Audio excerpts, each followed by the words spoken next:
Bienvenue dans un nouveau vidéo de la chaîne intemporelle. Aujourd'hui, j'ai décidé de faire une vidéo de formation, comment créer son propre style, les bases du style personnel. Donc, si tu ne sais pas vraiment c'est quoi ma chaîne, ça prend une vidéo que tu vois. Je parle beaucoup du style classique masculin, que souvent on voit les gens porter un complet, par exemple, ça fait partie du style classique masculin, ou juste un veston sport, cravate, pour te donner un petit peu une idée du style classique masculin. Donc, la vidéo que je vais faire aujourd'hui, c'est le style en général, pas juste sur le style classique masculin. C'est sûr qu'il y a beaucoup de choses qui vont être tirées de ça, mais techniquement, il y a des choses qui peuvent être prises pour n'importe qui, même une femme. C'est sur le style en général. C'est sûr que l'objectif, c'est de parler aux gens qui veulent un style classique masculin spécifiquement. Mais bon, aujourd'hui, on va parler base du style personnel. Donc, quelque chose à savoir, les bases du style. Le style, la façon d'expliquer ça, c'est qu'est-ce qui est beau éternellement. Si on peut juste penser les peintures des rois, par exemple, d'un chevalier, on voit ces personnes-là et qu'est-ce qu'ils portent? C'est beau. On trouve ça beau. On va pas voir une peinture d'un roi dans le début de la Renaissance, dire oh, c'est beau, qu'est-ce qu'il porte? J'aimerais ça porter ça. Non, ça n'arrivera pas. Hein. Mais quand même, en regardant ces peintures-là, on trouve que qu'est-ce qu'ils portent, c'est plaisant esthétiquement. Et c'est ça qu'on veut rechercher avec le style. Donc, quand tu as du style, qu'est-ce que tu vas porter dans 100 ans? Quelqu'un va voir une photo de toi, il va se dire waouh, c'est vraiment beau, qu'est-ce qu'il porte? Dans le même terme que pour les rois de la Renaissance, que la mode ait changé ou pas, le monde va trouver que c'est beau, même dans 1000 ans. Si on trouve encore des photos de toi, les gens vont dire waouh, c'est beau, qu'est-ce qu'il porte? Même si c'est plus pantoute le genre de vêtements que le monde porte. Donc, je me sais plus d'où ce que ça vient, ça. J'ai vu cette expression-là que j'ai repris pour moi-même. La mode, c'est qu'est-ce qui est laid, mais on ne sait pas encore le style et ce qui est beau éternellement. Moi, je l'ai rephrasé comme ça. Mais la mode, c'est des choses qui est laide. Et une bonne façon de le voir, c'est par exemple la coupe Longueuil. Moi, quand j'étais adolescent, je me souviens qu'on voyait les photos sur les murs des finissants de v'là 10 ans, puis le monde avait des coupes Longueuil, puis on riait de ce monde-là tellement qu'il était laid. Mais à cette époque-là, le monde, il avait une coupe Longueuil, puis il trouvait ça beau. Il aimait ça, puis c'est comme la coupe de cheveux cool à avoir. Mais ça a changé. Il y a beaucoup de choses avec la mode qui sont, c'est le fun un temps, mais après ça, le monde réalise que c'est plus aussi le fun que ça avec les années. Donc, la mode, c'est qu'est-ce qui est laid, mais qu'on ne sait pas encore. Le style, c'est qu'est-ce qui est beau éternellement. Et de nos jours, tout le monde veut absolument qu'on se focus sur la mode. Et la raison, c'est simple, c'est que la mode, ça fait générer de l'argent. Une entreprise qui va te vendre des vêtements qui vont être laids dans 2 ans, ben, dans 2 ans, tu es obligé de te racheter des vêtements. Donc, en faisant ça, ils peuvent te vendre des vêtements plus souvent puis faire plus d'argent. Versus si quelqu'un va te vendre des vêtements qui vont être beaux éternellement, justement, pour le reste de tes jours, ben, tant que le vêtement est beau et te fait bien, ben, tu n'en rachèteras pas d'autres pour le remplacer. Et ça, c'est pas bon pour les entreprises qui veulent faire de l'argent. Il y a aussi, si la mode change, ça fait qu'on a plus de choses à parler des nouvelles modes. Donc, les entreprises qui vont, comme Esquire, puis toutes les revues de mode, ben, ça leur fait plus de choses à dire. Ça leur fait plus de choses à dire, fait qu'ils vont vendre la publicité sur ces choses-là et ils vont faire plus d'argent. Donc, la mode de vendre des choses qui sont laides avant que le monde le réalise, ben, ça fait en sorte que ça fait rouler l'économie. Mais le but final, c'est de te faire dépenser ton argent sur des vêtements. Le style, c'est l'inverse, c'est de t'assurer que oui, des fois, il faut t'acheter de quoi de plus cher, de meilleure qualité, mais qui va durer plus longtemps, qui va rester beau tout le temps. Une autre chose avec le style, encore sur les bases du style, le style, c'est de porter qu'est-ce qui nous met à notre avantage. Je prépare encore un petit peu de la mode, juste pour finir sur ce sujet-là. La mode, il va y avoir des choses que, des fois, le revers d'un veston va être plus large, plus étroit. Une cravate, la mode des fois va être une cravate étroite ou une cravate large. Mais tout ça, c'est des détails qui n'est pas nécessairement bon pour tout le temps, pour tout le monde. On- on- N'importe quel motif, n'importe quel couleur. C'est pas chaque personne que ces choses-là vont bien lui aller. Des fois, la mode fait en sorte que les vêtements que tu trouves, c'est des vêtements qui vont pas bien t'aller, qui vont pas te mettre à ton avantage. Le style, c'est justement de trouver les choses qui vont te mettre à ton avantage, faire en sorte que tu vas bien paraître, tout simplement. Le style, c'est intemporel, un petit peu comme ce que je disais, avec les peintures des rois, où est-ce qu'on trouve que qu'est-ce qu'ils portent, c'est beau, mais justement, qu'est-ce qu'ils portent, c'est beau parce que c'est intemporel. Donc, dans le futur, si on voit des photos de toi, on va trouver que qu'est-ce que tu portes, c'est beau. Et qu'est-ce qui est le fun avec ça, c'est que vu que tu vas porter des vêtements qui vont toujours être beaux, le monde va te regarder, vont toujours trouver que tu as eu un sens du style à partir du moment où tu décides de vraiment de commencer à bien t'habiller, à avoir du style. À partir de ce moment-là, jusqu'à la fin de tes jours, le monde va trouver que tu t'habillais bien, tout simplement. Une autre chose à savoir, c'est que l'habillement, c'est une forme de respect. Donc, le meilleur exemple que je pourrais donner, c'est un mariage et des funérailles. Quand que tu vas dans un mariage, on te dit habille-toi genre de telle façon, puis tu vas t'habiller de telle façon pour respecter la personne que tu à son mariage. Quand tu vas dans des funérailles, de nos jours, le code vestimentaire de funérailles est rendu tellement bizarre que les gens ne savent plus trop qu'est-ce qu'il faut porter. Mais tout le monde sait qu'il faut porter des couleurs foncées, voire du noir. Il n'y a personne qui se demande est-ce que du noir c'est approprié pour des funérailles. Tout le monde sait déjà que c'est ça.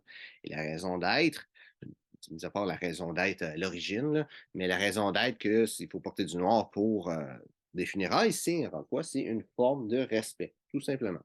C'est des vêtements de deuil, donc c'est des vêtements noirs, et on s'est bien noir dans des funérailles par forme de respect, si c'est que pour ça. Et bien s'habiller, c'est aussi se respecter soi-même. Porter des vêtements de qualité, c'est pas juste à propos de bien paraître puis voir que les autres pensent qu'on est mieux qu'eux autres. C'est pas ça. C'est à propos de se respecter soi-même, de porter des choses qui nous mettent à notre avantage, un petit peu au sens que si tu manges des choses mauvaises pour la santé, c'est pas prendre soin de ton corps. Mais si tu t'habilles mal, c'est pas prendre soin de ton apparence. Ça, c'est important. On va y aller avec des statistiques sur le monde qui s'habille mieux, font plus d'argent, par exemple. Mais c'est bien s'habiller, c'est vraiment une forme de respect pour soi-même et pour les autres. Donc, le style.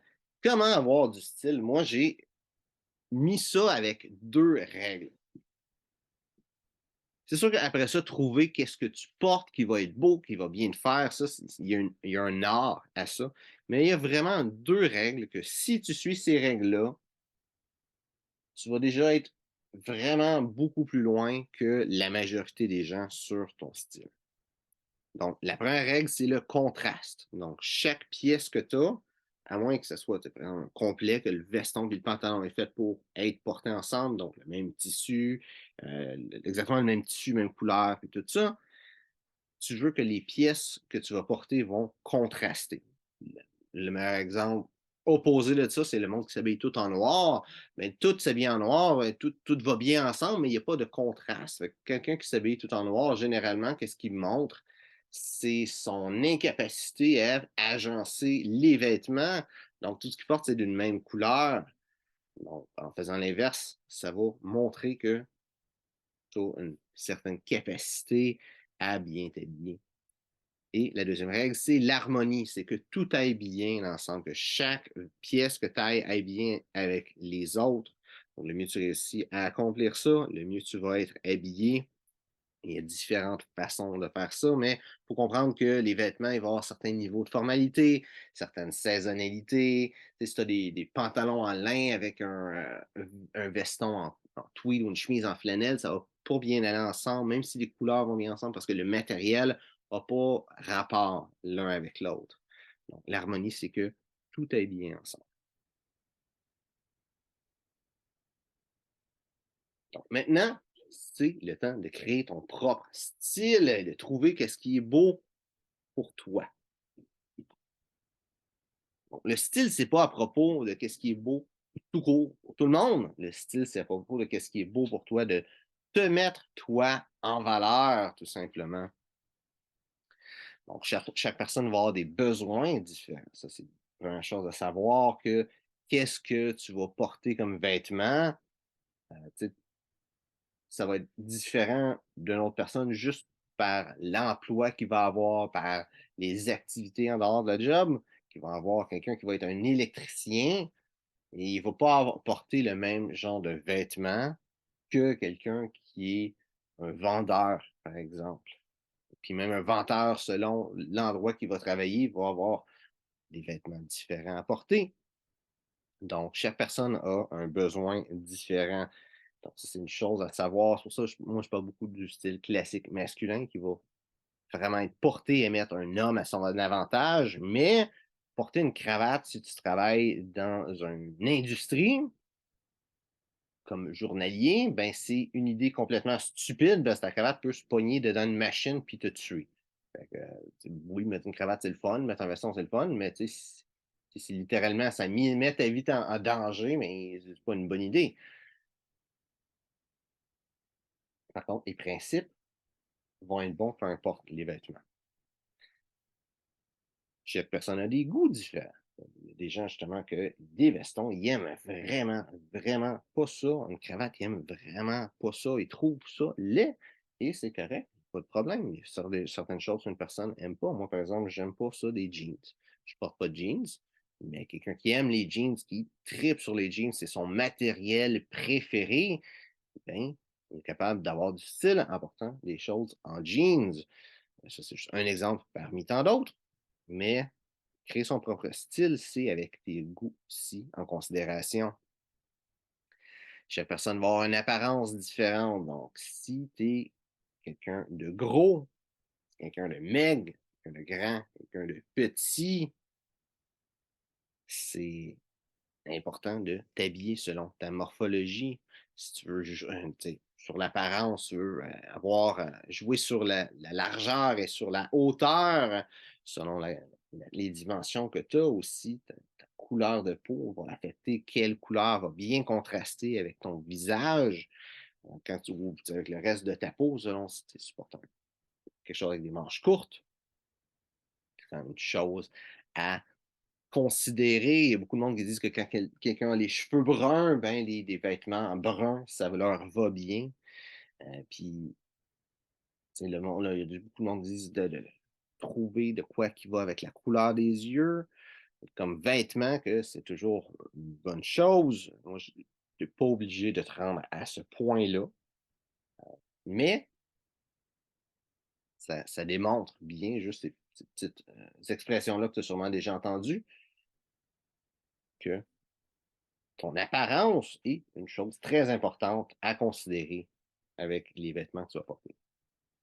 Autant le vêtement que le motif, voire même le matériel dans certains cas. L'important, c'est de, comme je dis, c'est de trouver un style qui te convient à toi. Comme je dis, tu as des besoins, tu as des goûts et tu as une apparence, une morphologie, une couleur de peau qui va être unique à toi. Tu es une personne unique et ça te prend un style unique. Beaucoup de monde qui vont penser, par exemple, le style classique masculin, que c'est très plate, que c'est juste la même chose, tout le monde porte la même chose. Je vois souvent ça, le monde critiquer que le style masculin, c'est tout le monde qui porte la même chose. Mais c'est faux. C'est juste que le monde qui vont dire ça, c'est du monde qui ne connaissent pas vraiment ça. Fait qu'ils vont juste critiquer parce que l'image qu'on va s'imaginer quand tu penses à quelqu'un qui porte un habit, la personne va avoir un habit gris ou un habit bleu. Mais ça veut pas dire que c'est juste ça comme couleur. C'est pas juste ça, le style classique masculin. Il y a beaucoup plus de choses à faire. C'est comme si moi je dirais la plupart des gens portent la même chose. Ils vont porter des jeans bleus avec un t-shirt noir ou un ensemble de jogging, peu importe la couleur que tout le monde va porter. Donc, tu es capable de trouver des choses qui font l'affaire pour toi, tes besoins, tes goûts, ton apparence, peu importe le style. Donc, chose à savoir sur le style personnel, c'est que les vêtements, c'est l'image que tu projettes envers les autres. Et que les vêtements que tu portes vont contrôler le jugement que tu vas recevoir. Donc, un exemple que je pourrais te donner, c'est si tu vas voir un avocat et il est bien habillé, tu vas assumer qu'il a plus de succès que quelqu'un qui est vraiment mal habillé, même si ça n'a aucun rapport. Tu juste assumer que s'il est capable de s'acheter des beaux vêtements, c'est parce qu'il fait de l'argent. Puis s'il n'y a pas des beaux vêtements, c'est parce qu'il n'a pas l'argent d'acheter des beaux vêtements. C'est instinctif. On se fait dire qu'il ne faut pas juger les autres, mais on le fait pareil. Ça, c'est que tu le veuilles ou pas, c'est instinctif. Un autre exemple que je peux te donner, quelqu'un qui vient, je vais te donner l'exemple de l'électricien, si tu engages un électricien qui a un bel habit, des pantalons de travail, pas un bel habit, un bel habillement, des pantalons de travail, avec une chemise bleue de travail, avec le logo de sa compagnie décrit dessus qui vient pour travailler, euh, tu vas plus lui faire confiance que quelqu'un qui va, mettons, avoir, tu sais, genre un t-shirt troué ou un t-shirt un peu sale avec des jeans troués.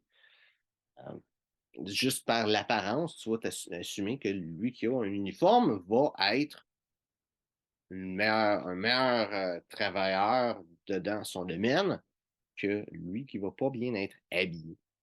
C'est encore une fois, c'est instinctif. C'est notre instinct de survie, au final, là, qui va créer ça. Il y a du monde qui disent qui essaie de combattre cet effet-là, mais juger les autres de cette façon-là, c'est ça qui fait qu'on est rendu où ce qu'on est dans la société. C'est sûr qu'il y a des jugements qui peuvent être mauvais, mais le monde va juger de toute façon. Fait que s'habiller de façon à ce qu'on contrôle le jugement des autres, c'est une bonne chose. Finalement, les vêtements qu'on porte vont affecter notre façon d'être. Il y a quelque chose qui s'appelle la cognition vestimentaire, qui est, en gros, qu'est-ce que tu portes va t'affecter toi-même mentalement. Quelqu'un qui va s'habiller avec un habit, par exemple, va avoir une meilleure confiance en soi que quelqu'un qui a pas un habit, va juste avoir des jeans et un t-shirt. Pas nécessairement d'une personne à l'autre, mais, une même personne habillée différemment va affecter sa façon d'être. On pourrait y aller avec l'opposé aussi. Si tu as justement des vieux jeans puis un vieux t-shirt, ben, tu vas agir différemment en peinturant une pièce que si tu as un habit que tu viens juste d'acheter qui t'a coûté 1000 $ ou peu importe si c'est 1000 $, c'est pas beaucoup pour toi, là, imagine-toi un gros chiffre, là, tu ne vas pas agir de la même façon, par exemple. Donc, la façon que tu t'habilles va t'affecter mentalement et c'est important d'avoir les vêtements qui vont faire en sorte que tu te sentes le mieux dans chaque situation que tu es amené à vivre. Première chose à faire avant tout, avant de vraiment acheter des vêtements, décider qu'est-ce que tu vas porter, c'est de choisir les couleurs que tu vas porter. Moi, qu'est-ce que je te conseille, c'est de commencer avec un garde-robe minimaliste. Ça fait que tu n'as pas besoin d'acheter plein de choses, que tout va bien aller ensemble. Et si tu as une base de couleurs, ben, ça va t'aider beaucoup. Après ça, tu peux rajouter des couleurs, agrandir ton garde-robe si tu veux, mais au départ, avoir un garde-robe minimaliste. Aussi, choisir tes couleurs, ça va être capable de te permettre de choisir l'image que tu veux projeter, faire en sorte que tout va bien aller ensemble, ça va être plus facile de magasiner, tu es capable de trouver des couleurs que toi t'aimes et qui vont bien t'aller. Donc, la première étape, c'est de trouver c'est quoi les couleurs qui te vont bien. Au final, à la fin de cette petite slide-là, je vais te dire quoi faire, tout ça, mais la première chose, c'est de trouver les couleurs qui te vont bien.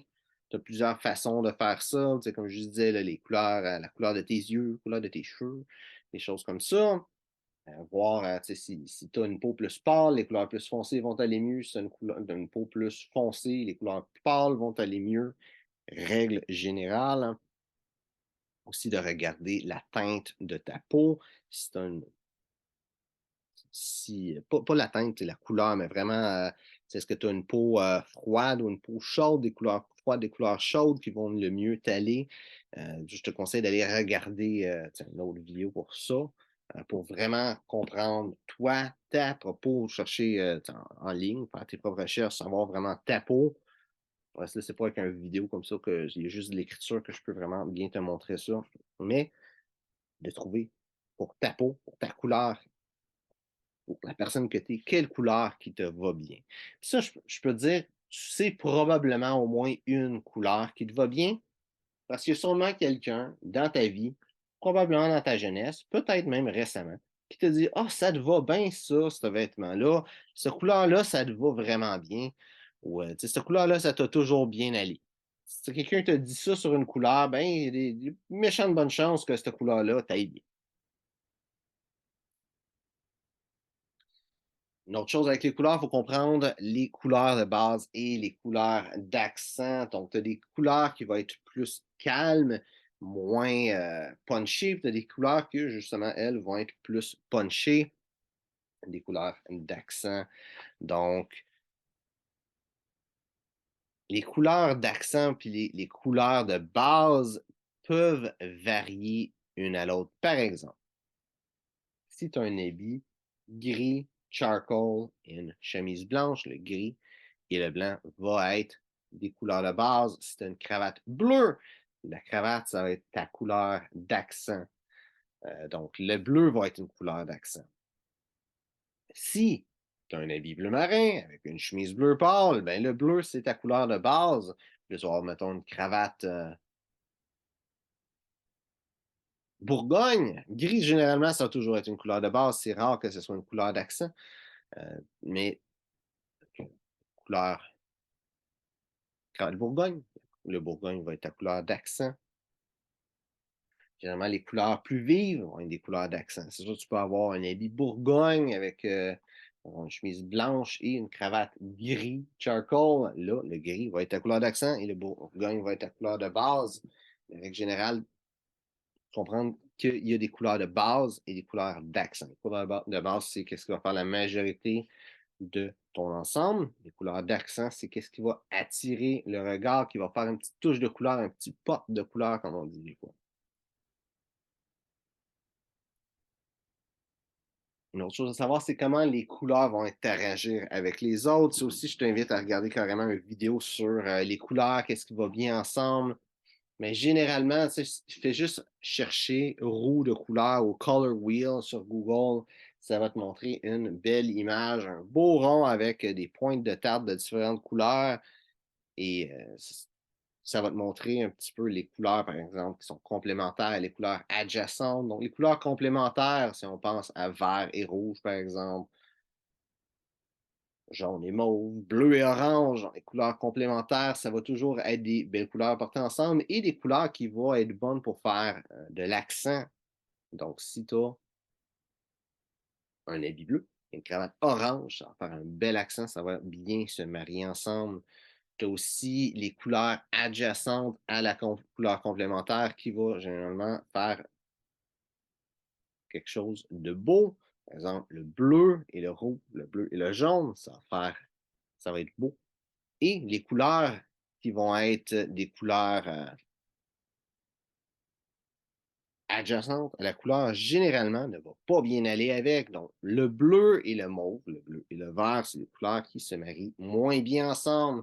Il y a toujours des façons de faire ça pour que ça soit beau et bien agencé. Il y a beaucoup de monde qui aime mettre le bleu et le mauve ensemble.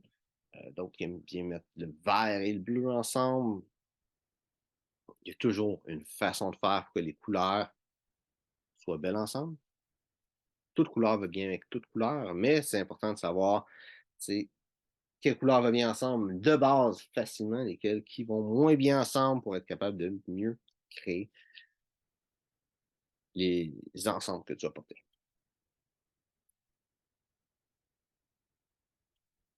Une autre chose qui peut être bon, c'est de comprendre l'impact des couleurs sur la psychologie. Donc, certaines couleurs vont avoir un effet sur la psychologie. Par exemple, le gris et le bleu, ça donne un sentiment de confiance. Quand tu t'habilles en gris ou en bleu, le monde va avoir plus facilement confiance en toi.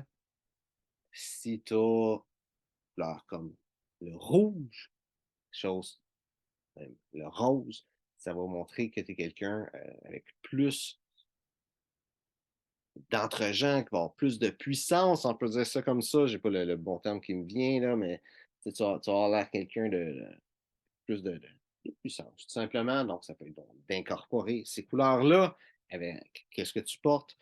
Donc, je t'invite à faire ta propre recherche. Il y a plusieurs études qui ont été faites sur différentes couleurs. Donc, il y a beaucoup d'études qui vont pas être d'accord les unes avec les autres. Donc, je ne vais pas arriver et te donner une stratégie exacte pour chaque couleur.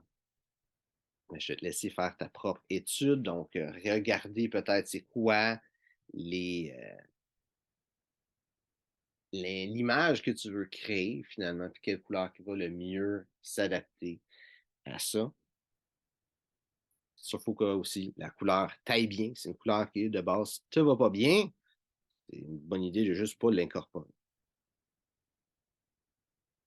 L'autre chose à considérer aussi avec les couleurs, c'est la disponibilité des couleurs. La disponibilité des couleurs, qu'est-ce que c'est? C'est que quand tu vas acheter des vêtements, tu veux acheter des vêtements de cette couleur-là. Donc, si une de tes couleurs, c'est le vert, et c'est une de tes couleurs de base.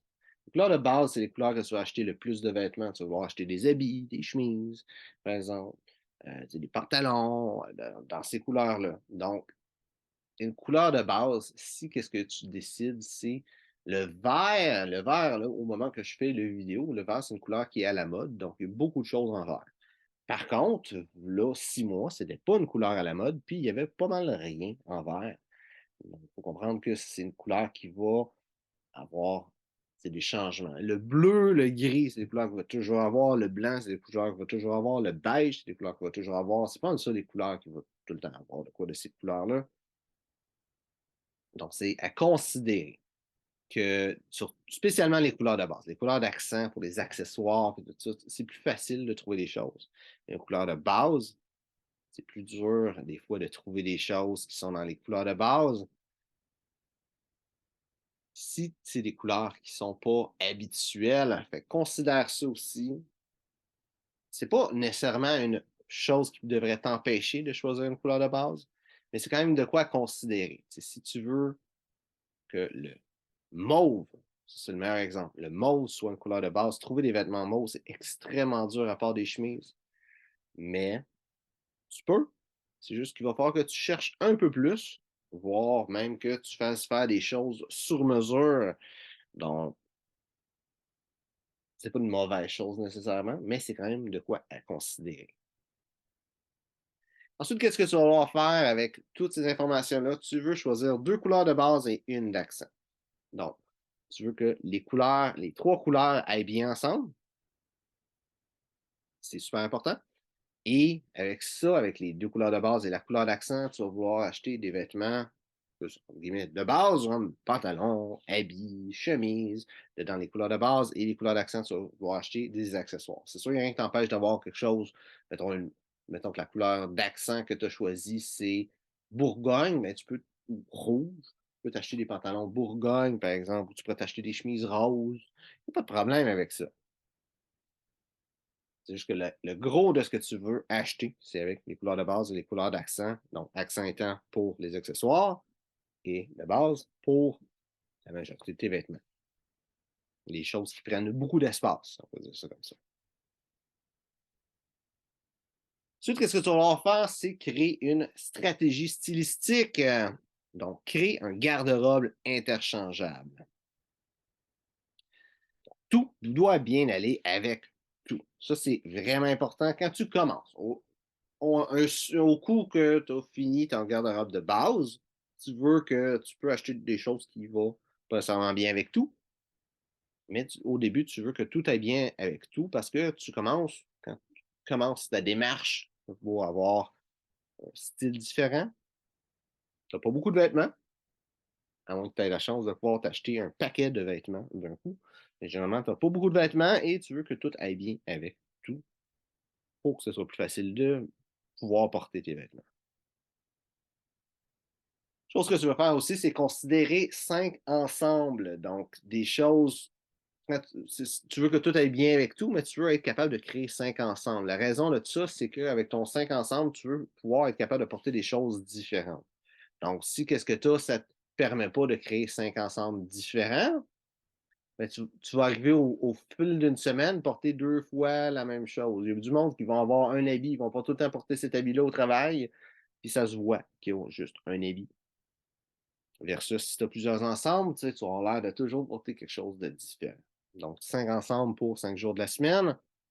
Et si tu es, capable de créer plus, tant mieux, mais le minimum, c'est 5. Je veux dire, le minimum que tu veux avoir dans ta garde-robe, c'est 8 chemises ou chandails. Donc, selon le style que tu vas avoir, qu'est-ce qui va marcher, ça peut être pas mal n'importe quoi, mais ça prend 8 hauts. La raison est que tu as besoin de laver ces vêtements-là. 8 fois parce que il y a une journée dans la semaine que tu vas faire ton lavage et cette journée-là, donc tu vas avoir 7 vêtements sales à mettre dans ta laveuse et tu en veux un que tu vas être capable de porter. Tu ne veux pas te promener en bobette la journée de ton lavage, une semaine sur deux. Donc, 8 chemises. Je te dis que c'est un minimum. Moi, personnellement, mon minimum à moi, c'est 10 parce qu'on ne sait jamais. Si tu t'habilles bien, tu déjeunes, tu échappes ton café sur toi ou tu t'échappes de quoi, tu te salis le matin ou en plein milieu de la journée, on ne sait jamais, tu manges du spaghetti puis tu as un splash dessus, tu manges un dumpling. Ça m'est arrivé à un moment donné, je mangeais des dumplings. Le dernier dumpling, je l'ai pris, il a glissé de mes baguettes, il a tombé dans le pot de sauce, le petit plat de sauce soya. Ça m'a tout splashé dessus. Et des fois, 8, c'est limite. Fait avoir une petite chemise de plus au cas qu'il se passe de quoi, c'est toujours mieux. Mais le minimum, c'est 8. Minimum de 2 pantalons, même raison. Si c'est un pantalon qui est sale, tu vas être capable d'avoir quelque chose à porter encore. Tu ne veux pas être en bobette la journée de ton lavage. Minimum 2 souliers. Ça, il y a une raison pour le 2 souliers. Donc, tu veux acheter des vêtements de qualité. Ça, c'est une chose qui est déjà dit.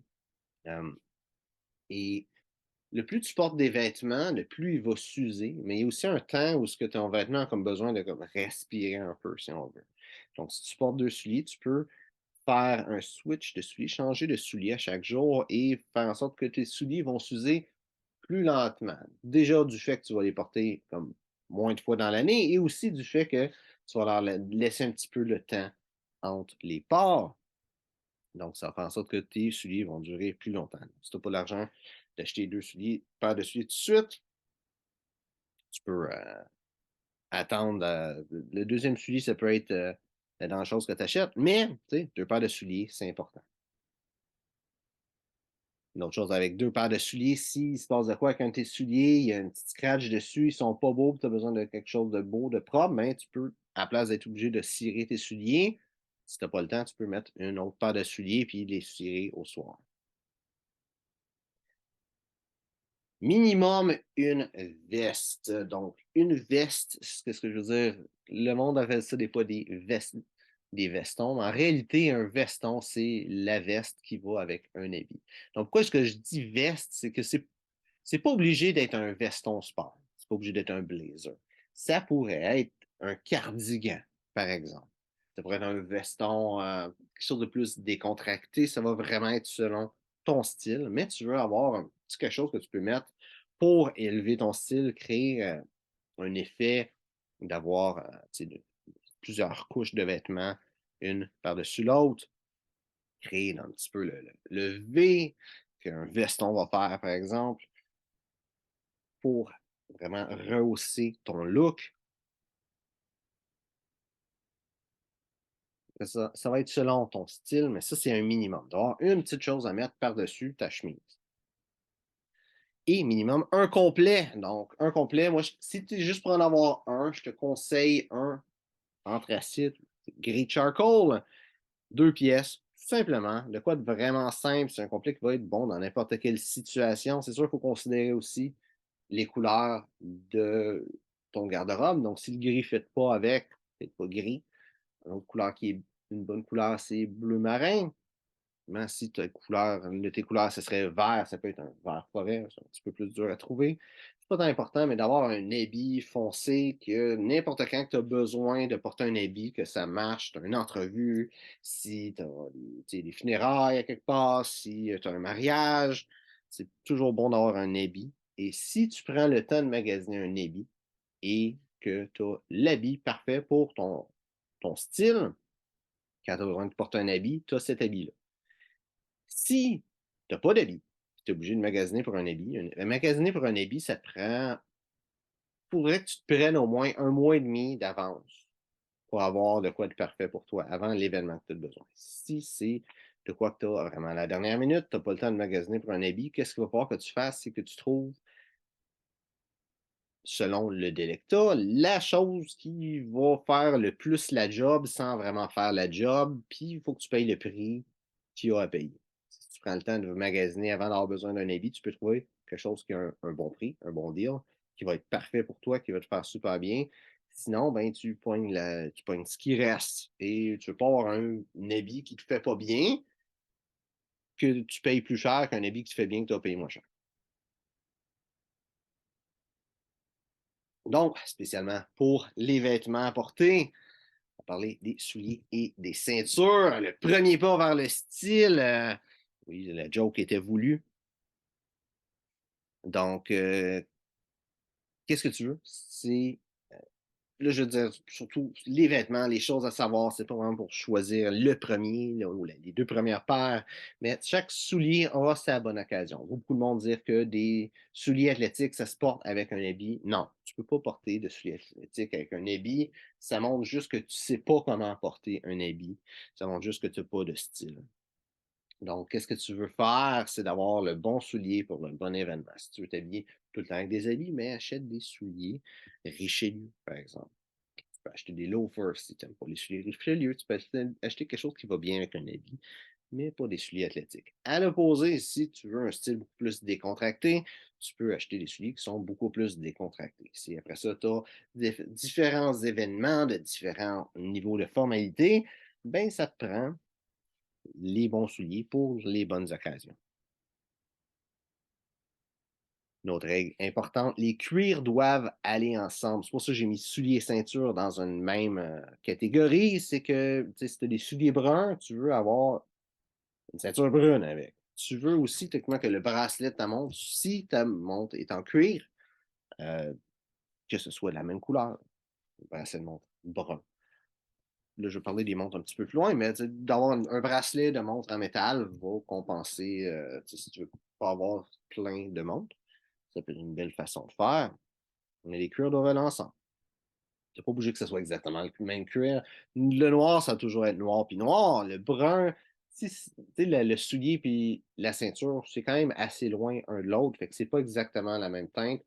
Ça paraît pas trop. Si tu as des souliers vraiment tan puis une ceinture brun foncé, là, ça se passe. C'est important d'agencer les couleurs avec ses vêtements. Donc, si tu as des vêtements plus foncés, tu vas avoir des souliers plus foncés. Si tu as des vêtements plus pâles, tu vas avoir des souliers plus pâles.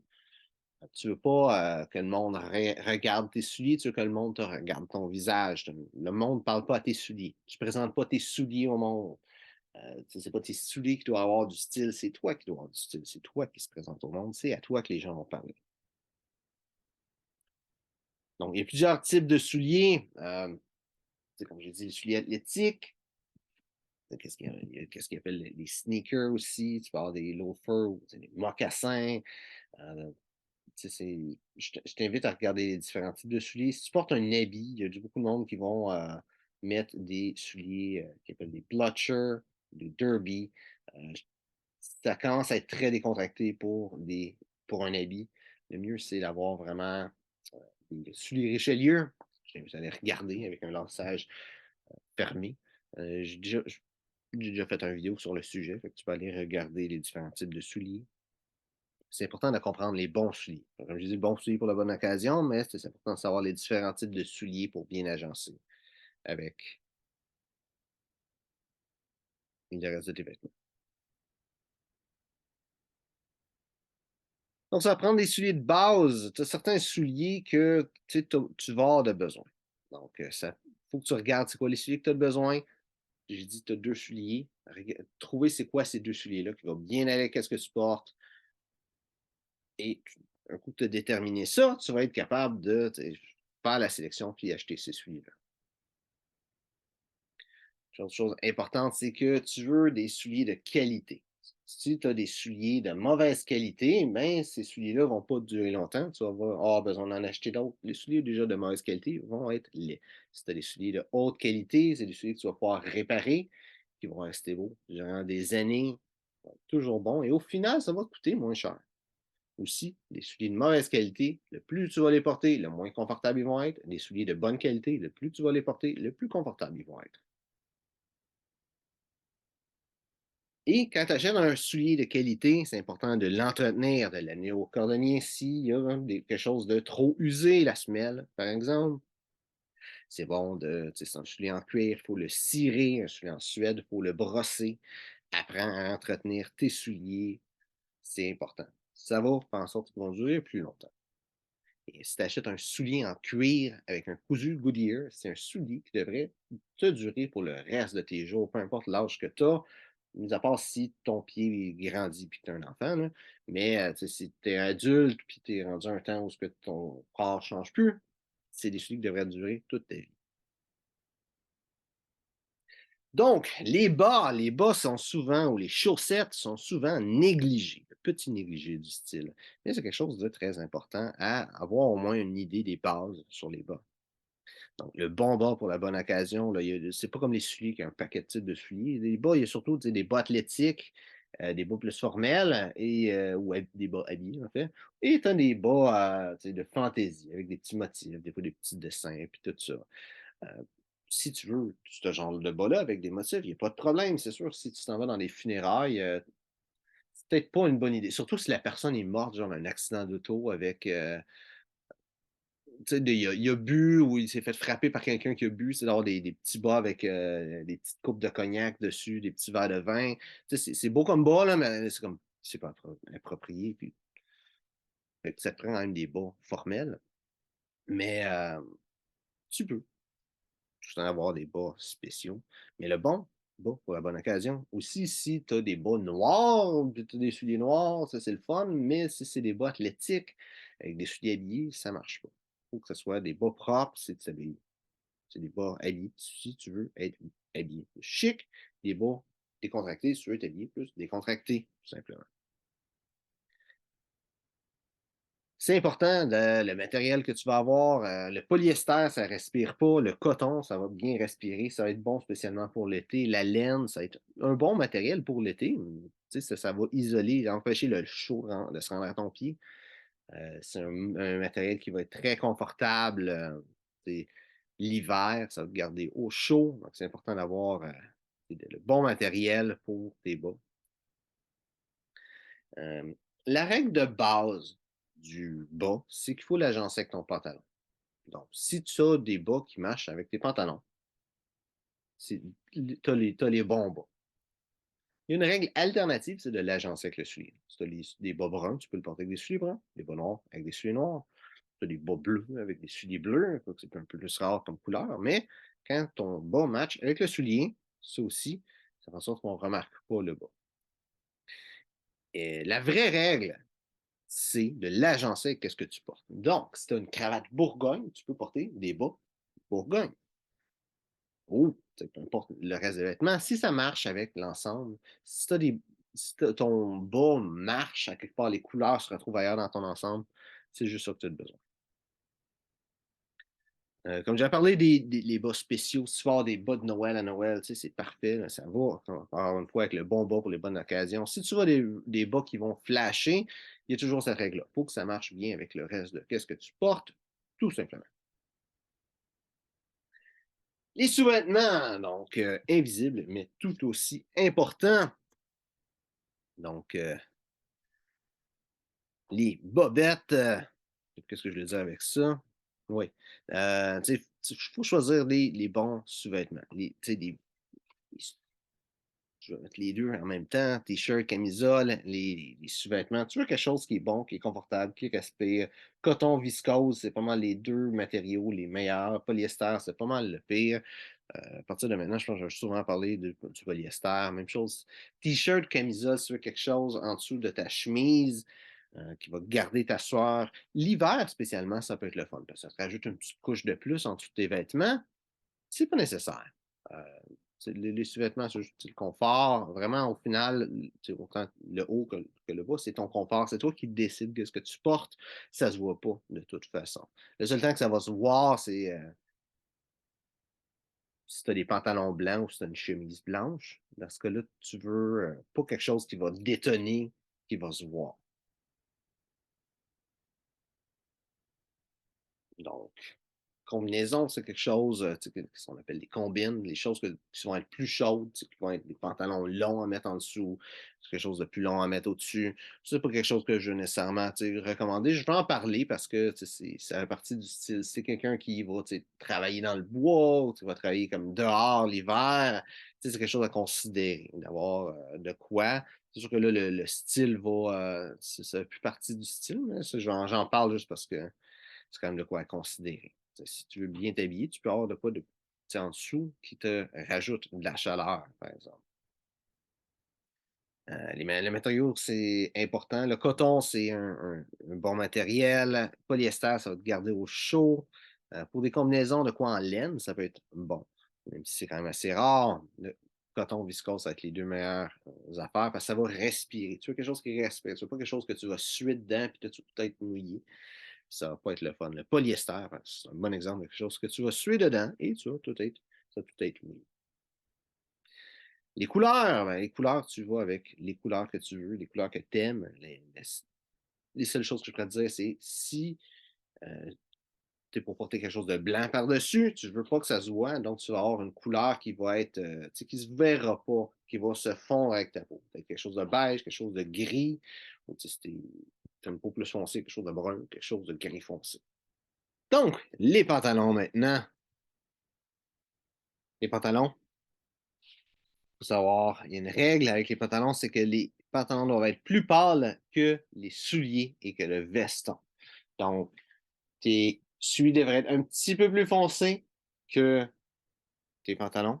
Et pour le veston, c'est pas important. Sinon, l'autre chose qui peut être faisable, c'est que un des deux ou les deux soient la même couleur.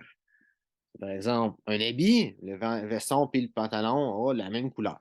Ça, c'est la même intensité de couleur aussi. Donc, ça, c'est la règle classique.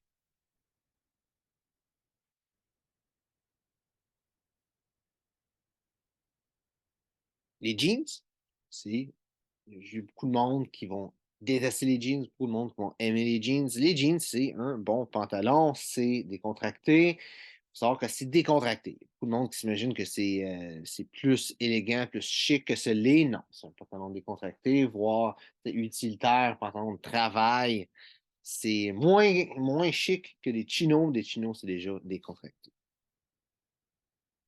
Mais des jeans, ça a tout à fait sa place dans un garde-robe autant masculin que féminin, mais c'est tout à fait sa place. Je pense que c'est bon d'avoir peut-être une paire de jeans, quitte à ce que ce soit une paire de pantalons juste pour le travail.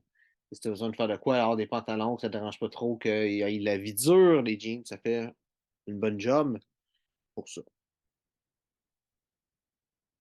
Les chinos qui est un pantalon décontracté. Aujourd'hui, qu'est-ce que je porte? Je ne vois pas, mais c'est des chinos, justement. Des chinos, ça s'appelle comme ça, parce que chino, ça veut dire chinois en espagnol. Et dans le fond, les Espagnols avaient importé, je ne sais pas si c'était des pantalons ou le tissu qui venait de la Chine. Je pense que c'était carrément les pantalons qui avaient importé de la Chine, qui étaient qui était en coton, justement. Puis cette époque-là, c'est surtout la laine qui était utilisée ou le lin, mais il n'y a pas de coton. Donc, ils appelaient ça des pantalons chinois. Le chinois, c'est des Espagnols, fait qu'ils appelaient ça ils disaient ça en espagnol. Quand ils ont vendu ça à d'autres pays, entre autres l'Angleterre, ils ont appelé ça, les pantalons chino, pour dire chinois, mais c'est juste resté le mot chino pour ce genre de pantalon-là. Tout le monde qui avait ça des kakis aussi en anglais, surtout, parce que la couleur de base, c'était kaki pour ce genre de pantalon-là. Mais c'est un pantalon décontracté, c'est dans un style décontracté, chic décontracté. C'est très valable comme pantalon. C'est un pantalon qui est très versatile, spécialement dans le monde dans lequel on vit. C'est généralement beaucoup plus élégant que la plupart des gens ce qu'ils portent, sans nécessairement être carrément élégant ou un pantalon habillé. Si l'entretien est quand même facile avec des chinos, c'est la même chose que des jeans. Tout simplement. Laveuse, sécheuse, comme d'habitude. Les pantalons habillés, une coche au-dessus, là, c'est vraiment plus chic, décontracté que vraiment décontracté tout court. Les pantalons habillés, c'est un autre pantalon qui est très le fun à avoir dans un garde-robe, spécialement si tu es quelqu'un qui ne veut pas porter d'habits souvent. Si tu veux juste élever ton style, avoir l'air plus chic, ça fait une bonne job. Je te conseille d'avoir des pantalons habillés d'une belle qualité, quelque chose peut-être en lin pour l'été, en laine pour l'hiver, pas de polyester, de quoi de belle qualité, quitte à ce que ce soit c'est un matériel qui était obligé d'amener au nettoyeur à sec absolument pour le nettoyer. Ça parle de quoi qui va être de meilleure qualité, qui va durer plus longtemps. Techniquement, les choses que faut que tu nettoies au nettoyeur, chez le nettoyeur avec un nettoyeur à sec, c'est des choses qui vont prendre plus de temps à salir, typiquement. C'est sûr que si tu te renverses de quoi dessus, tu te renverses de quoi dessus, puis il faut que tu l'amènes chez le nettoyeur pareil, mais c'est typiquement, juste par le port normal, c'est des vêtements qui vont prendre plus de temps à être sales. Pantalon en lin, super, super matériel. L'été, c'est extrêmement confortable. Je vois énormément de monde, surtout toi aussi, qui portent des shorts l'été et des shorts, c'est pas nécessairement qu'est-ce qui est le plus élégant. C'est décontracté, il n'y a pas rien de mal avec des shorts, mais c'est pas ce qu'il y a de plus élégant. Les pantalons en lin, ça va déjà rehausser ton style. Et qu'est-ce qui est le fun avec des pantalons en lin, c'est que c'est moins chaud que des shorts. Ça te protège du soleil, puis c'est juste moins chaud, tout simplement. Les shirts, c'est toujours bon d'avoir des shirts. Moi, je suis pas un grand porteur de shirts. J'aime pas vraiment ça, mais j'en ai quand même 3 paires. J'en aurais eu juste deux, mais j'ai trouvé le bon prix. C'est le fun d'avoir une paire de shorts au moins dedans son garde-robe. Quand il fait chaud l'été, un temps vraiment décontracté, tu peux mettre ça avec un t-shirt, avec un polo, ça avec une chemise à manches courtes aussi. C'est le fun, c'est décontracté. Tu n'as pas toujours l'occasion qui se présente qui va faire que tu as besoin de pantalons longs. Les shorts, c'est parfait. Dans ces temps-là, tu as besoin d'aller dans un barbecue, quelque chose comme ça, de décontracté. C'est un bon pantalon pour l'été. Finalement, qu'est-ce que je dirais là? Les matériaux, c'est vraiment important avec le pantalon. Là, oui, il y a le style, le niveau de formalité, oui, il va y avoir la couleur aussi, bien entendu. Mais le matériel, c'est super important. La laine, le coton, le lin, c'est des matériaux qui sont naturels. D'eux-mêmes, ça va être des matériaux qui vont être plus confortables. La laine, selon le type de laine, comme j'avais dit un petit peu plus tôt, tu as des laines qui s'appellent des laines froides, qui vont être beaucoup plus confortables. L'été, pour des pantalons habillés, par exemple, pour un habit, généralement, c'est des vêtements de la laine, c'est utilisé pour des habits surtout. Euh, le coton pour des chinos, c'est un matériel qui va être facile d'entretien, qui, oui, il va user, mais il va user d'une façon qu'on s'attend, qu'on voit. Les jeans, quand on pense à des jeans, les jeans vont user d'une certaine façon. Des jeans, c'est un pantalon en coton. Le lin qui est un super beau matériel. Le lin, par contre, ça frippe, mais tu peux juste avoir de quoi pour un steamer ou une machine qui fait de la vapeur ou on peut repasser, tout simplement les repasser pour les rendre beaux si tu n'aimes pas ça. C'est sûr que ça va fripper quand même au courant de la journée. Ça fait juste partie du matériel, mais c'est extrêmement confortable. Un autre matériel que tu vas voir souvent des pantalons, c'est le polyester. Le polyester, ça respire pas pantoute. C'est chaud, c'est pas confortable. Ça l'absorbe la sueur et les odeurs. Les vêtements en polyester, c'est des vêtements que tu as besoin de laver plus souvent parce qu'il va sentir pas bon, tout simplement. Il va absorber la sueur. Tout ça, c'est pas le fun. Et la viscose, je parlais de la viscose maintenant, c'est un petit peu plus rare avec des pantalons. Euh, mais, mais ça l'arrive. J'en ai vu des pantalons en viscose. J'ai vu des habits aussi en viscose. Généralement, la viscose, ça va être utilisé pour faire la doublure des vestons. C'est là que ça va être vraiment utilisé. Qu'est-ce qu'il y a de spécial avec la viscose? Sans vraiment t'expliquer 100% c'est quoi que c'est la viscose, c'est que ça vient des plantes. C'est comme un procédé chimique qui va retirer une fibre des plantes, qui va devenir la viscose. Et ça reste quand même un matériel synthétique, mais la viscose va respirer beaucoup plus que le polyester. Ça ne va pas créer de statique comme le polyester. C'est quelque chose que j'ai oublié de dire. Le polyester, c'est statique. Si tu pognes des chocs tout le temps, surtout l'hiver, mais c'est les vêtements que tu as. C'est ça la raison. C'est pas, il y en a qui vont dire que c'est le chauffage, que c'est ci, que c'est ça. Non, c'est tes vêtements, qu'il y a du polyester, puis ça fait que tu pognes des chocs, tout simplement. Ça va faire des années que je n'ai pas pogné de choc d'esthétique parce que ben, je porte pas vraiment de polyester. Mais la viscose, c'est un beau matériel. Je dirais pour des pantalons, ça serait inférieur à la laine, au coton et au lin, mais écoute, c'est quand même un bon matériel.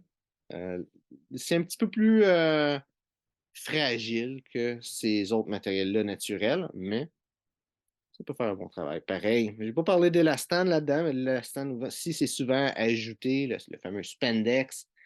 Euh, Ça rend le vêtement généralement plus confortable, mais l'élastane, c'est pas un matériel qui va durer très bien, spécialement si on pense avec des jeans et des chinos. C'est un matériel, c'est un élastique de l'élastane, finalement. Ça va prendre l'expansion, puis à un moment donné, il va perdre son élasticité. Le vêtement va être un peu moins beau. Puis aussi, avec le chaud, pas de sens chaud-froid, là, mais dans le chauffer, le surfroidir de la sécheuse, de la laveuse. Ça va user l'élastane. C'est un matériel qui va user plus vite. Généralement, il n'y en a pas beaucoup, fait que ça ne va pas détruire le pantalon. Ça va juste faire une usure plus rapide. Les chemises, une toile blanche pour ton style. Donc, une toile blanche, justement, parce qu'on pense avec une chemise blanche. Je mets les chemises dans sa propre catégorie parce que ça a vraiment son importance. Faut savoir, une chemise, c'est un sous-vêtement. On va souvent s'imaginer une chemise comme étant un vêtement, mais en réalité, à l'origine, une chemise, c'est un sous-vêtement. Le monde qui allait porter un veston, le veston était par-dessus la chemise, et c'est ça qui était le vrai vêtement qu'il y avait. C'est comme aujourd'hui, on s'imagine un veston, c'est plus comme un genre de manteau que tu vas avoir par-dessus, qu'est-ce que tu portes, mais en réalité, à l'origine, c'est pas ça. Puis de savoir ça, ça l'aide un peu à comprendre comment porter le vêtement. Savoir que c'est un sous-vêtement, là, de nos jours, le monde va mettre leur chemise par-dessus leur pantalon, par exemple. Mais le pantalon, c'est un vêtement, la chemise, ça reste un sous-vêtement. Donc, oui, de nos jours, c'est accepté, mais ça rend ça plus décontracté. Si tu veux être habillé chic, être habillé de façon plus classique, tu veux avoir ta chemise dans tes pantalons et, en général, avoir le moins de chemise possible qui va être vue jusqu'à un certain point. Les matériaux, c'est toujours important. Quand tu vas avoir des chemises, tu veux des bons matériels. Je parlais de laine et de coton. Ça, c'est des très beaux matériels pour les chemises. Tu veux éviter le polyester pour toutes les raisons que j'ai nommées jusqu'à maintenant. Euh, Généralement, des chemises en coton. C'est ça que tu vas avoir le plus dans ton garde-robe comme chemise. C'est toujours bon d'avoir une chemise blanche qui va être pratique si tu as besoin de mettre ton habit. Sinon, les couleurs, c'est vraiment avec tes goûts, avec qu'est-ce qui va dans ton garde-robe. Une autre chose aussi qui est le fun avec des chemises, c'est des chemises en lin, ça respire énormément. Si tu juste des vêtements en lin, tu vas être super confortable l'été. Donc, les tissus, ça, c'est une autre chose. La différence, le matériel, ça va être le lin, le coton, ces choses-là, la soie, je ne pourrais en parler, mais ça existe des chemises en soie. Le tissu, qu'est-ce que je veux dire par là? Ça va être la façon qui va être tissée. Puis ça, c'est quelque chose qui est le fun avec les chemises, que on va voir souvent des tissages différents, des fois des motifs différents. Si on pense au Vichy, qui est un genre de carotté, un petit carotté, euh, le Vichy, c'est pas un motif en tant que tel, c'est qui est comme imprimé ou quoi que ce soit, c'est vraiment la façon que c'est tissé, le tissu. Euh, c'est bon de savoir que le tissage, plus qu'il va être serré, plus qu'il va être épais, plus que ça va être chaud, plus qu'il va être espacé, plus qu'il va être frais pour l'été. Mais c'est toutes des choses à regarder aussi quand que tu vas choisir tes chemises. Avec une chemise, c'est important de savoir comment agencer les motifs. Si tu as des chemises unies, tu n'as pas vraiment de problème avec ça. Mais si tu vas avoir des chemises carottées, des chemises rayées, c'est bon de savoir comment agencer les motifs. En général, le rayé et le carotté, c'est pas bien vu ensemble. C'est faisable de les mettre ensemble de certaines façons, mais en règle générale, c'est pas bien vu. Une chose qui aussi, c'est les motifs. Si tu as un veston, une cravate, une chemise, qu'est-ce que tu veux faire? C'est que tu veux pas que les motifs soient trop proches un de l'autre. Si tu as une chemise carottée, avec un veston carotté, qu'est-ce que tu veux? C'est que ton veston ait, mettons, un gros carreau, puis la chemise un petit carreau. Ou l'inverse. La chemise a des gros carreaux, puis le veston a des petits carreaux. Tu peux aussi aller avec la subtilité du motif, mais il faut que les motifs, si c'est trop proche l'un de l'autre, ça ne va pas bien aller ensemble.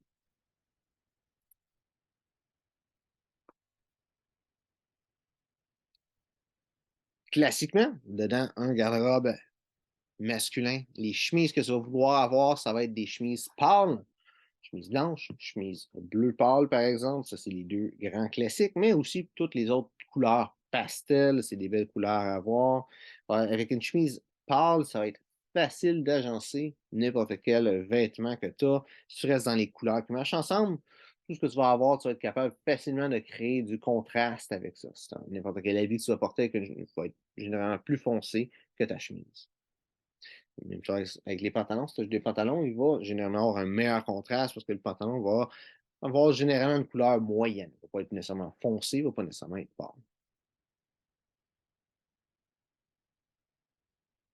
Les chemises foncées à l'opposé, c'est une chemise si tu la portes sans veston qui va être beaucoup plus facile à porter. Comme encore une fois, j'ai dit, les pantalons, généralement, c'est une couleur moyenne qui va être ni trop foncée ni trop pâle.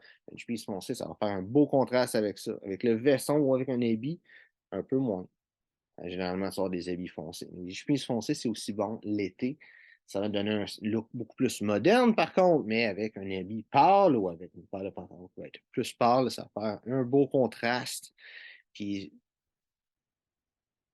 de jouer avec les couleurs, ça peut toujours être intéressant. L'important, c'est de savoir comment porter les chemises, comment bien les agencer avec le reste des vêtements. L'autre chose que je veux parler avec les chemises, c'est le col. Donc, savoir quel type de col tu vas avoir. C'est un col boutonné, c'est un col italien, par exemple. C'est certains cols vont mieux aller avec la forme de ton visage, la forme de ton corps aussi. Certains cols vont être mieux à porter avec une cravate ou non. Une chose que je vais dire avec un veston, le col de la chemise doit être sous le revers de ton veston. Ça, c'est très important. Euh, Sinon, le col est trop petit. Donc, si tu as une chemise que quand tu as une cravate, le col paraît, le bout du col, la pointe du col paraît, mais le col est trop petit. Mais si quand tu n'as pas de cravate, le col paraît pas, le point du col est sous le revers, ben, dans ce cas-là, c'est une chemise que tu peux porter, mais juste sans cravate. Pour qu'est-ce qui est des baleines de colle, les baleines de colle, c'est l'espèce de petit morceau de plastique qui s'enlève et qui se remet sous ton col. Premièrement, quand tu laves ta chemise, enlève-les. C'est pas une bonne idée de les garder. Ils vont finir par briser. Puis, j'en ai une fois qui a brisé dans mon col et c'est vraiment pas le fun à enlever. Autre chose aussi avec les baleines de colle, moi je te conseille fortement d'avoir des baleines de colle en métal. Ça s'achète, ça coûte pas trop cher, une vingtaine de dollars. Tu peux en avoir, tu en as une coupe. Tu peux pogner ça, tu sais, Amazon, tu peux pogner ça dans les vêtements, magasin de vêtements pour hommes, AliExpress, plein de places que tu peux trouver ça. C'est pas cher et ça va te sauver la frustration d'enlever la baleine de colle brisée de ton col quand ça va arriver. Ça fait le meilleur job aussi. Ben, le code en plastique, ça finit par plier. Celle en métal, jamais. À moins que tu sois vraiment, vraiment rough avec, mais ça va pas plier. Pour les autres types de chandails, faire de la variété dans son garde-robe. Les autres types de chandails peuvent être tout autant importants. Donc, la chemise de polo ou rugby, techniquement, ça fait encore partie de la famille des chemises, même si elle a un corps beaucoup plus proche d'un t-shirt, là. Donc, une chemise polo, c'est probablement c'est quoi, là? Comme un chandail avec deux ou trois boutons dans le haut du col, avec un col généralement plus lousse, mais tu peux avoir différents types de cols. Chemise rugby, c'est le nom, le vrai nom pour un polo à manches longues. Tout le monde va appeler ça un polo à manches longues, mais le vrai nom, c'est une chemise rugby. C'est toujours bon à avoir. Spécialement un polo, qui est le fun à avoir l'été. Une chemise rugby aussi, ça peut être le fun à avoir. Ça te permet d'avoir de quoi de plus décontracté, mais qui a quand même un certain sérieux. C'est ce genre de chemise-là, tu peux mettre ça aussi juste avec un genre de petit chandail par-dessus qui va, c'est comme en tricot, qui va être beau, ça va rester élégant, si le col va quand même chercher une façon d'élever ton style. On va rester dans les chemises, la chemise cubaine, la chemise hawaïenne. La chemise cubaine, c'est une chemise avec un col qui s'appelle un col cubain, qui est un, un col cubain, c'est un petit peu comme un col normal, sauf que le boutonnage du col, du devant de la chemise, ne s'attache pas et la chemise va toujours rester ouverte et ça va ressembler à un genre de petit revers, comme ce qui reste sur un veston. Ça permet d'avoir un style beaucoup plus chic l'été qu'avec un autre genre de chemise, tout en aller chercher le petit côté visuel que le revers va ramener d'un veston, mais dans des situations beaucoup plus chaudes. Ça s'appelle une chemise cubaine. En fait, ça vient pas de Cuba, mais ça vient de pays chauds, justement, dans les Caraïbes. Les chemises hawaïennes, ben ça, c'est une chemise avec un motif plus fleuri. Des fois, tu vas avoir des chemises hawaïennes avec un col cubain ou pas. Une chemise cubaine, généralement, ça va pas être fleuri, mais ça va être une chemise hawaïenne et il va toujours avoir le col cubain. Donc, ça te permet de mettre un petit peu plus de variété dans ton style. C'est confortable, spécialement l'été. C'est vraiment ça qui va être le plus confortable, spécialement si c'est une chemise en lin. Ça va être beau. C'est des chemises qui se portent quand même assez facilement avec des vêtements plus chics. Un habit en lin, par exemple, ça va être beau avec ça. Spécialement la chemise cubaine, qui est un grand sous-estimé du style masculin. Col roulé, ça peut être une belle addition aussi. Un col roulé, c'est pas chaque personne, chaque morphologie que ça va bien faire, mais si ça te fait bien, c'est une belle façon de mettre un petit peu de décontracté l'hiver. Dans le fond, le col roulé va faire, en guillemets, la job d'un polo ou une chemise cubaine l'été, mais l'hiver. Ça va te garder au chaud et ça va avoir un style plus élégant, plus décontracté. Des t-shirts, ça aussi, il n'y a rien de mal avec des t-shirts. Tu peux, si tu veux un style beaucoup plus décontracté, des t-shirts, ça peut être le fun à avoir, ou même juste d'en avoir un ou deux dans ton garde-robe. Tu sais, si tu fais du sport, ça peut être bon à avoir, justement, mais aussi de quoi que tu peux porter de façon décontractée le soir, la fin de semaine, ou peu importe. Un autre chandail à penser, c'est un chandail à col montant. En anglais, ils appellent ça un mock neck. C'est un chandail comme un col roulé, mais il se retrousse pas. Il reste droit à ton col. Ça peut être beau. Quelqu'un qui trouve qu'un col roulé, c'est trop gros. C'est pas de chose à penser. Là, je t'ai juste donné des idées de type de chandail que peut-être tu connais pas. Mais c'est toutes des choses à penser que tu peux ajouter dans ton garde-robe. Donc, tu as un chandail à col rond qui est neck, qui appelle un col rond, tout simplement. Donc, qu'est-ce qui est les gilets, les tricots et les cotons wattés?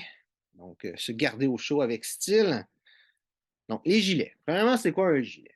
Si tu penses à un costume 3 pièces, tu vas avoir le veston, le pantalon et une autre petite patente que généralement le monde ne sait pas trop comment ça s'appelle. Ça s'appelle un gilet. Donc, si tu as un costume 3 pièces, le gilet fait partie de ton costume 3 pièces, mais tu peux acheter des gilets qui sont là tout court. Je vois de plus en plus de monde qui veulent porter ça juste de même, pas de veston. Euh, c'est de plus en plus accepté. Ça peut être une façon d'élever ton style, spécialement s'il fait chaud, c'est l'été et tu ne veux pas mettre de veston. Je te dirais un veston en lin ferait une bonne job aussi. Mais il y a beaucoup de monde qui aime ça, juste un petit gilet comme ça. C'est une belle façon d'augmenter ton style. Tu peux avoir des gilets dépareillés avec un complet ou avec un ensemble qui est déjà veston, pantalon dépareillé. Un gilet qui a plusieurs matériaux, certaines choses. Tu vas te garder au chaud, c'est sûr, c'est pas dans tout ce que je vais parler dans gilet, tricot et coton watté, c'est littéralement lui qui va le moins te garder au chaud des trois, mais ça te donne quand même une petite couche de plus. Ou à l'opposé, ça t'empêche d'avoir trop chaud l'été, si tu penses juste ça. Les tricots en France, ils appellent ça des pulls. Les tricots, en fait, c'est ça, les tricots, mais c'est des chandails, généralement chauds, qui va avoir un matériel tricoté. Si tu le prends, c'est n'importe quel chandail, généralement, avec un col en V, ou c'est ceux qui ont un col rond. Des fois, ils vont être faits en coton, des fois, ils vont être faits en laine. Un petit peu chaud, des fois très chaud, une grosse épaisseur. Tout ce genre de chandail-là, ça peut te permettre d'élever ton style. Ça va être un peu plus décontracté qu'un gilet, mais ça va te permettre de, d'avoir un style un petit peu plus intéressant l'hiver en te gardant au chaud. Les cardigans, je vais le rentrer dedans cette catégorie-là, mais un cardigan, ben, c'est le fun, c'est chaud, ça ressemble un petit peu, c'est dans la même famille un petit peu que les tricots, c'est juste que ça a des boutons en avant, simplement. Un cardigan va avoir un col châle. Donc là, c'est pas quelque chose que tu vas pouvoir porter avec un veston dans ce cas-là. Mais sinon, c'est quelque chose qui se porte très bien avec un veston. Les cotons wattés. Un coton watté, ça peut être bon aussi si c'est ça que tu veux aller chercher comme style, sauf que là, ça va être beaucoup plus décontracté que tout le reste. Qu'est-ce qui est des chandails et des cotons wattés? Qu'est-ce que je peux te dire? C'est essayer d'éviter d'avoir des gros logos dessus, de chercher des marques, d'avoir quelque chose, en gros guillemets, comique. Euh, Essaie d'avoir quelque chose de simple, qui ne va pas aller chercher trop d'informations. Si tu as trop de détails, tu as trop de choses, ça démontre un petit peu une immaturité. C'est ça, un chandail avec un que tu as peut-être déjà vu là, avec le Darth Vader, avec différents visages. C'est toute la même photo, mais c'est avec différentes émotions. Tu trouves ça le fun, tu trouves ça comique.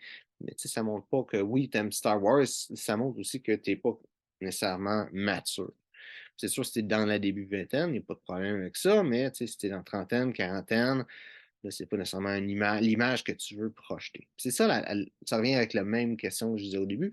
C'est quoi l'image que tu veux projeter, tout simplement? C'est important de regarder les niveaux de formalité avec ça. Donc, comme je disais, un gilet et un coton watté, c'est très loin l'un de l'autre avec les niveaux de formalité. Mais si tu portes un jeans, tu portes un cardigan ou un coton watté, il n'y a pas de problème. Si tu portes un gilet, ça commence à être un petit peu poussé.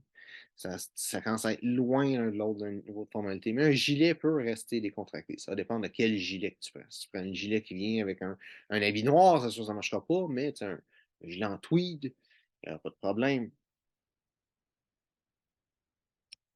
Même chose avec, si tu portes un habit, tu ne mettras pas un coton watté avec un habit, ça ne marche pas. Un gilet, par contre, ça va marcher. Un tricot, un cardigan, ça peut marcher aussi, mais un coton watté, non.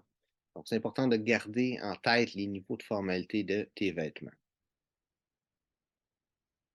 L'autre chose aussi, la fonctionnalité versus le style. Donc, les vêtements chauds, donc tout ce qui est gilet, tricot, coton watté, c'est des vêtements qui ont une certaine fonctionnalité. Donc, oui, il y a un certain niveau de formalité qui est attendu, mais vu que ça a une fonctionnalité, c'est moins vu bizarrement. Un cardigan, c'est quand même plus chic. Un cardigan et un tricot, les deux, c'est beaucoup plus chic décontracté. Qu'est-ce qu'on appellerait smart casual en anglais, qui n'est même pas affaire décontractée. Mais si c'est un tricot ou un cardigan avec un habit bleu marin, si la couleur va bien aller avec, ça va être quand même bien vu, spécialement si c'est l'hiver. Parce que ben, ça tient au chaud, il fait froid, ça tient au chaud.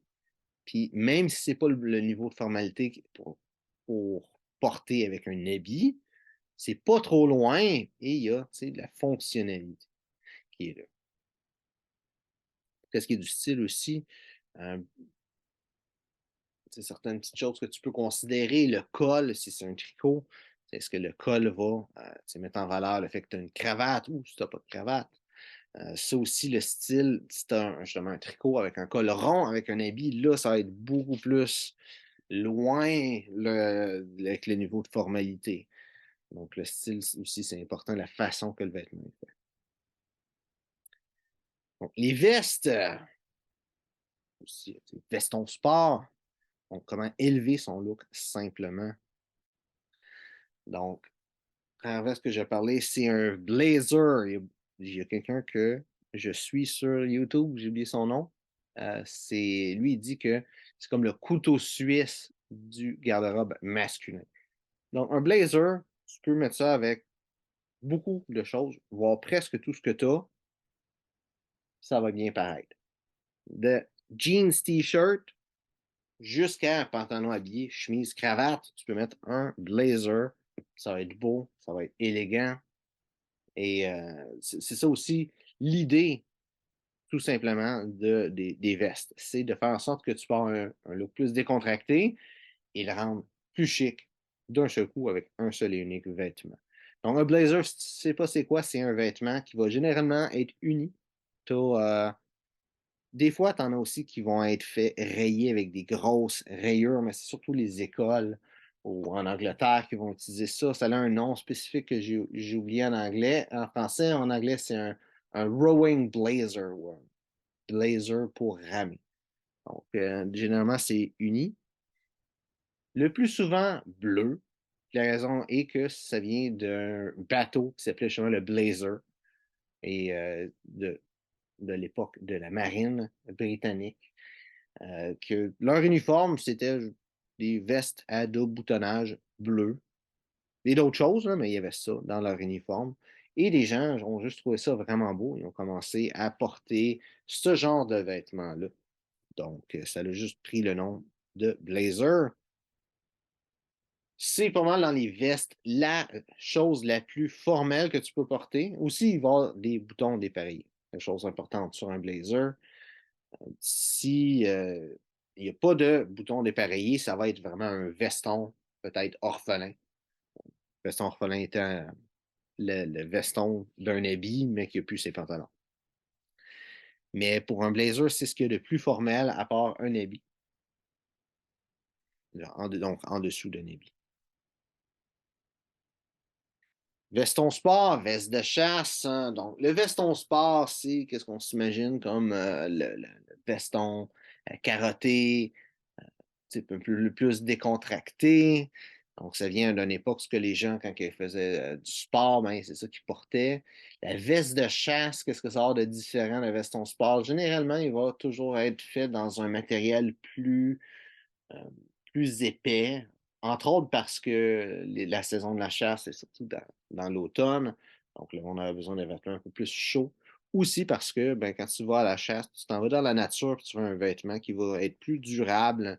Une autre chose avec la veste de chasse. Il y a une personne très connue qui a une veste de chasse, c'est Jordan Peterson. Fait que je vais te décrire la veste que lui il a. Ça va peut-être te donner une idée. Donc, lui, sa veste est faite en tweed brun avec un petit chevron, motif chevron dessus. Puis, pas l'épaulette, mais le devant, côté poitrine, des deux côtés, est en cuir. Donc, ça, c'est une veste de chasse. Ça te dit rien, qu'est-ce que je te dis là pour qu'est-ce que la personne porte, mais une veste de chasse, c'est ça. C'est un veston sport, mais avec le devant, la poitrine proche de l'épaule qui va être en cuir, des fois juste à droite, des fois des deux côtés pour que ce soit égal. Cette chose-là en cuir, en fait, c'était pour protéger le veston quand tu utilises un fusil. Ben, une veste de chasse, comme tu peux te douter, ça servait à aller chasser. Donc, c'est pour protéger le veston à cet endroit-là. La veste de détente, donc une veste de détente, qu'est-ce que c'est? C'est sur le même principe que la veste, le veston sport, sauf que là, c'est la personne chez elle, quand qui faisait juste relaxer la fin de semaine, qui voulait chercher un petit veston bien relax. Donc, une veste de détente, généralement, ça va être un tissu qui va être beaucoup plus mou, plus relax. Il va avoir une construction qui ressemble beaucoup à un veston sport. Généralement, il ne va pas être construit pleinement. Il va pas avoir des épaulettes vraiment bien construites dedans. Ça va être beaucoup plus lâche sur les vêtements. Donc, ça, c'est beaucoup plus décontracté. Ça peut être bon si tu as vraiment un style très décontracté avec jeans et t-shirts. Ça peut juste élever le look un petit peu. Nos jours, c'est des vêtements qui vont avoir beaucoup d'élastane dedans, vont avoir beaucoup de stretch, ça va être beaucoup plus décontracté. Donc, la veste de terrain, veste safari, ça aussi, c'est une très belle addition à un garde-robe masculin.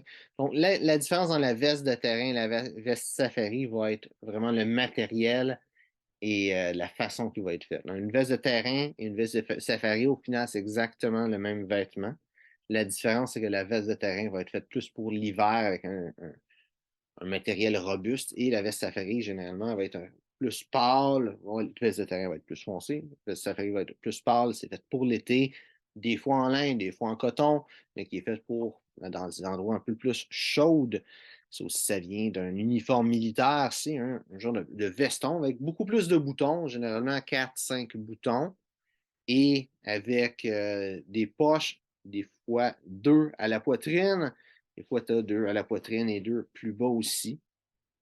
Et c'est plus décontracté que tous les autres vêtements que j'ai nommés jusqu'à maintenant. C'est une belle addition. Si t'aimes pas le style d'un veston, blazer, veste de détente, si t'aimes pas ce genre de vêtements-là, une veste de terrain, une veste safari, ça peut être une belle façon. Ça fait partie du garde-robe classique masculin, mais c'est quelque chose de décontracté qui se porte très bien. Une veste bombardier aussi, c'est une bonne façon d'élever son look. Une veste bombardier, c'est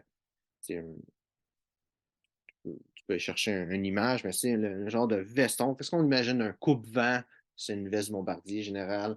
Généralement, le corps est simple, il y a un zip qui monte jusqu'en haut du cou, ou juste le bas du cou, mais jusqu'au cou. Il n'y a rien de plus spécial que ça. Généralement, les manches, le bout est fait comme un petit peu élastique. Tu peux aller chercher des photos, veste bombardier si tu veux, si tu ne sais pas c'est quoi. Mais ça, c'est beaucoup plus décontracté. C'est ce qu'on voit les rockers des années 60, 70, les Grease, les greasers, qu'est-ce qu'ils portaient. Tout le monde qui avait grosses coupes de cheveux pompadour. Il y avait des jeans, un t-shirt et ce genre de manteau-là. Cardigan, je vais répéter le cardigan parce que le cardigan avec un col châle, fait la job d'une veste, tout simplement. C'est beaucoup plus décontracté, mais ça va aller élever ton style, élever ton look. Une surchemise, c'est quelque chose qu'on n'entend pas beaucoup parler. En anglais, ils appellent ça un overshirt. Donc, qu'est-ce que c'est une surchemise? On va penser beaucoup à l'espèce de grosse chemise bien épaisse en flanelle rouge et noire, carottée. Au Canada, c'est vraiment à ça qu'on va penser, la grosse chemise de bûcheron. Ça, c'est une surchemise. Donc, il n'est pas obligé d'être fait en grosse flanelle et tout ça, mais aussi. Mais c'est une chemise, mais qui n'est pas faite pour être portée, c'est comme chemise chic avec une cravate dans ses pantalons. C'est quelque chose qui est fait pour être porté par-dessus, comme un genre de manteau, si on veut, par-dessus un t-shirt, par exemple. Donc, ça, c'est le plus décontracté, pas mal le plus décontracté qu'il y a comme genre de veste ou comme manteau. Mais ça peut élever ton look d'avoir ce genre de chandail, ce genre de veste-là. Maintenant, les complets, qu'est-ce que j'appelle le summum du style? Donc, les complets, ça va aller faire plusieurs choses. Donc, là, le veston, on va avec les vestes et avec le complet. Le veston, c'est un vêtement qui a été créé pour mettre en valeur le physique d'un homme. Les épaules vont être faites plus carrées. La façon que c'est fait, ça va donner une meilleure silhouette. Ça peut cacher un petit peu dans bon point. C'est sûr, là, de nos jours, les hommes, on est de plus en plus gros, donc c'est de plus en plus dur à le cacher avec le veston, mais ça donne une bonne shape. Si c'est quelqu'un de maigre, ça va te faire avoir l'air plus large, plus gros, moins maigre. Si t'es gros, ça va te faire paraître moins gros. Ça va te donner vraiment une belle allure. Ça va créer un V aussi qui va être valorisant pour ton esthétique, ton apparence. Donc, le complet, ça va. Le veston va aller apporter ça. Donc, une autre chose aussi avec le complet, quand tu vas le porter avec des pantalons, bon, le complet, c'est les mêmes pantalons qui vont avec le veston, ça va juste créer une ligne, créer une continuité qui va aussi être favorable. Tu sais, j'ai la règle que j'ai dit du contraste et de l'harmonie. Donc, la règle du contraste, ça va être avec la chemise et la cravate, mais les règles de l'harmonie se fait très bien avec le pantalon. Ça simplifie les choses grandement. C'est pour ça que la plupart des hommes, quand ils mettent un complet, paraissent bien. C'est que ça va faire des centaines d'années que ce genre de vêtement-là, la veste a été évoluée pour que l'homme paraisse bien et ça facilite la règle de l'harmonie. Donc, pour les complets, si tu veux un complet ou plusieurs complets, il y a des choses à considérer. Donc, tu as les complets, tu vas avoir des complets 2 pièces et 3 pièces, j'en ai déjà parlé, avec ou sans gilet. Donc, tu n'es pas obligé de porter tout en même temps. Une chose à savoir, c'est que l'habit que tu vas porter, plus que tu portes un morceau, plus que ce morceau-là va s'user.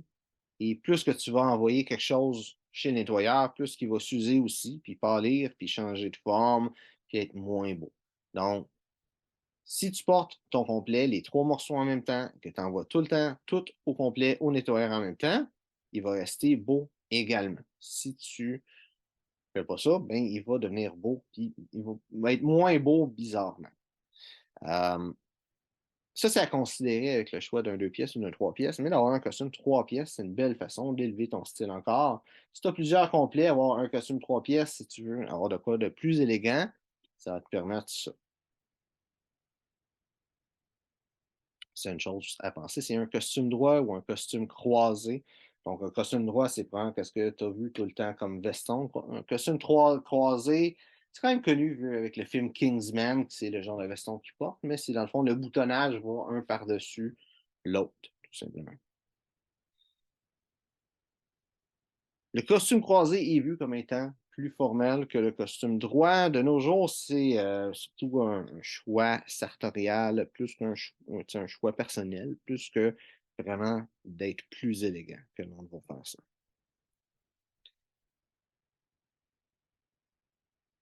Donc, d'autres choses que tu peux penser, c'est le le type de boutonnage. Le boutonnage droit, tu peux avoir un costume avec un bouton, 2 boutons, 3 boutons. Tu as un de 2 boutons et demi qui a, dans le fond, que le bouton est roulé dans le revers et que de l'autre côté, tu as le boutonnière avec, qui est roulé dans le revers. Un style plus italien, mais qui est un type de veston que tu peux trouver. Pour le costume droit, tu vas en avoir avec tes 6 boutons, avec 2 qui s'attachent, avec tes 6 boutons, un qui s'attache. Tu vas avoir différentes façons de faire. Donc, ça va impacter le look. Donc, c'est vraiment le look que tu veux aller chercher. C'est important de regarder ça, d'avoir une idée de comment tu veux, c'est quoi l'image que tu veux projeter, tout simplement. Le type de revers aussi, c'est important à savoir qu'est-ce que tu veux. Donc, tu as un revers châle qui n'est pas vraiment sur un complet, c'est plus sur un tuxedo. Tu vas avoir un revers à cran qui est les revers que tu vois généralement sur un complet droit. Et le revers à pointe qui, plutôt que de faire une petite coche dedans, ça va faire une pointe sur le côté. Je t'invite à faire tes recherches. Un revers à pointe, généralement, c'est ça qu'il y a sur un costume croisé. Le tissu, c'est une autre chose à regarder. Quand tu vas acheter un complet, tu veux une belle qualité de tissu, de la laine. Si c'est un costume pour l'été, tu veux quelque chose qui va peut-être être en laine froide, en coton, en seersucker. Tu veux éviter le polyester à tout prix avec un complet. Le monde qui disent que c'est plus confortable un complet, c'est pour 2 raisons. C'est parce que le complet, il y a du polyester dedans, ou parce que le complet leur fait pas bien. Comprendre l'habillement décontracté, informel et semi-formel. Donc, de nos jours, les termes sont vraiment changés. Mais classiquement, l'habillement, c'est semi-formel, ça va être un tuxedo. Formel, ça va être un habit avec un peu de pis. Informel, ça va être un habit. Et décontracté, ça va être un veston sport avec des pantalons dépérillés. De nos jours, informel, c'est moins utilisé comme terme. Semi-formel, c'est ça que le monde va s'imaginer avec un habit. Et formel, ça va être avec. Des fois, le monde va s'imaginer que formel, c'est un habit, mais souvent, ils vont s'imaginer que c'est un tuxedo. Donc, juste d'avoir, dans le fond, une idée des différents niveaux de formalité, c'est important à savoir. Mais ces niveaux de formalité-là existent dans les habits. Tu as des habits, c'est plus formels que d'autres. Un habit, comme j'ai dit, généralement, c'est informel. Donc, le niveau business, la tenue d'affaires, c'est une tenue informelle en réalité. Le niveau de formalité, c'est cocktail, qui va être un habit foncé, mais ça va être ça qui va être de nos jours un peu plus semi-formel, si on veut, quand le monde va s'imaginer un habit. Un tuxedo aussi en passant, c'est techniquement un habit. Et il y a des habits décontractés. Quand tu penses à un veston sport, les attraits que tu t'imagines un veston sport, ben, tu as des vestons sport qui ont un pantalon qui est fait pour aller avec. Donc ça devient vraiment un habit décontracté. Et le tuxedo, comme j'avais parlé un petit peu plus tôt, le tuxedo, ça fait partie des habits. Ça peut être quelque chose que tu peux avoir de besoin si tu es amené à aller dans différents événements. Tu as besoin d'un tuxedo. Ça peut être bon d'avoir ton propre tuxedo plutôt que de le louer. Et la réalité, c'est que si tu as un habit qui te fait bien, tu vas mieux paraître que si tu as un habit qui ne te fait pas bien, peu importe la différence de qualité. Donc, si tu as un habit de mauvaise qualité qui te fait bien, tu vas mieux paraître que si tu as un habit de belle qualité qui te fait mal. Pour les accessoires, à mettre du piquant dans son habillement, donc les cravates et nœuds papillons, ça, c'est la raison d'être d'une cravate, c'est de créer une flèche vers ton visage. C'est ça que ça fait. Il y a du monde qui dit que c'est une flèche plus vers le bas, mais non, c'est une flèche vers ton visage. Généralement, tu vas porter ça avec un veston qui va cacher la moitié de la cravate.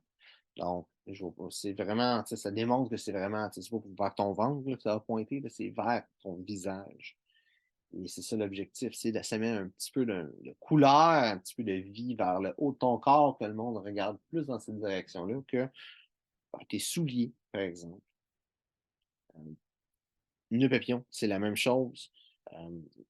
c'est bon d'avoir une cravate ou un nœud papillon que tu vas attacher toi-même. Le nœud papillon, j'ai vu quelqu'un qui avait fait un genre d'image sur les différents nœuds de cravate, puis il disait le nœud papillon, c'est un nœud qui est relativement difficile à faire, mais c'est, je comprends pas le monde qui se dit que c'est difficile à faire. Si tu sais pas comment le faire, tu l'as jamais appris, oui, OK, ça peut être difficile à faire. Ça peut avoir l'air difficile à faire parce que tu ne sais pas comment. Mais la réalité, c'est que si tu es capable d'attacher tes lacets, tu es capable d'attacher un nœud papillon parce que c'est exactement le même nœud. C'est le même nœud. La seule différence, c'est que ton soulier, peu importe comment tu fais ton nœud, c'est pas grave versus le nœud papillon, il est dans ta face. Fait qu'il faut que tu t'arranges qu'il soit beau. Aussi, quand que tu vas faire le loop, il faut que ça soit dans un sens pour que ça soit beau, pour qu'on voit le dessus du nœud qui soit beau. Puis l'autre, si tu le fais à l'envers, ben, ça ne va pas être beau, il va falloir que tu le recommences. Mais juste d'avoir l'idée de quel bord le faire, ça va venir. C'est pas deux, trois fois que tu t'essayes, ça va faire de quoi de beau. Fait que c'est vraiment facile, beaucoup plus qu'on s'imagine. Même chose avec les nœuds de cravate. Tu as plein de cravates. Un nœud de cravate, c'est pas compliqué. Tu n'es pas obligé de faire un double Windsor qui est le nœud le plus compliqué. Après, peut-être le nœud Trinité, là, ou le nœud Eldridge. Tu n'es pas obligé de faire un nœud comme ça. Tu peux faire un nœud simple, tu peux faire un... Apprends à faire un nœud de cravate, c'est super important. Apprends à faire au moins le nœud de cravate. Le nœud papillon, je peux comprendre si tu ne l'apprends pas. Parce qu'il y a plein de monde qui n'ont pas besoin de mettre de nœud de papillon, puis qui n'aiment pas ça. Si tu n'as jamais besoin de mettre de nœud papillon, c'est pas grave. Mais une cravate, c'est important. Il va arriver un temps dans ta vie où est-ce que tu vas gagner beaucoup à pouvoir te mettre une cravate autour du cou. On apprend au moins un nœud de cravate.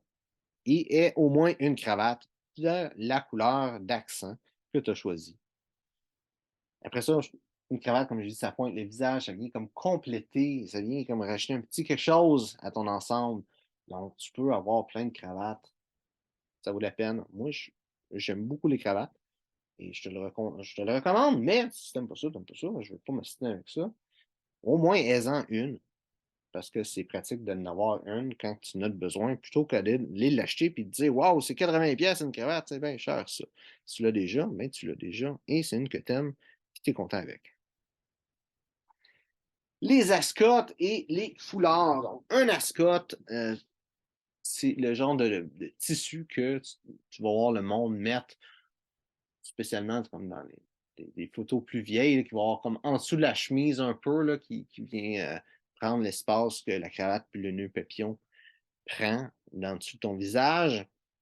Foulard, ça va être le même genre de petit principe, mais lui qui est juste attaché. Je vois des personnes qui portent ça sur les médias sociaux, sur Instagram.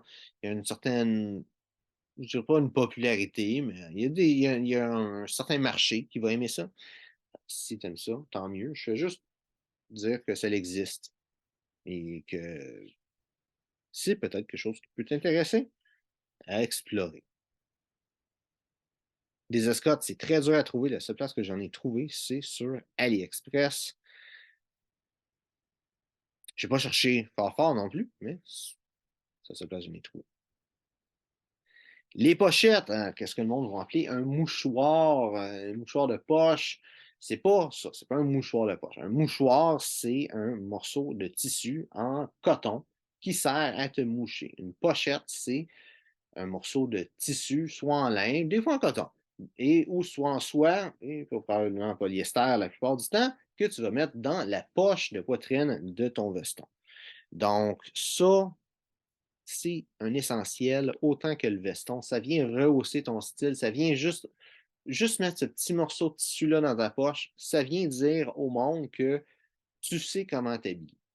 C'est juste ça que ça fait. Tu sais comment t'habiller, tu sais qu'est-ce que tu fais. Juste un petit bout de tissu dans ta poche, ça vient faire ça. Tu n'as pas besoin d'en avoir plein. C'est sûr que c'est pas trop cher. Fait que tu peux gagner d'en avoir une coupe.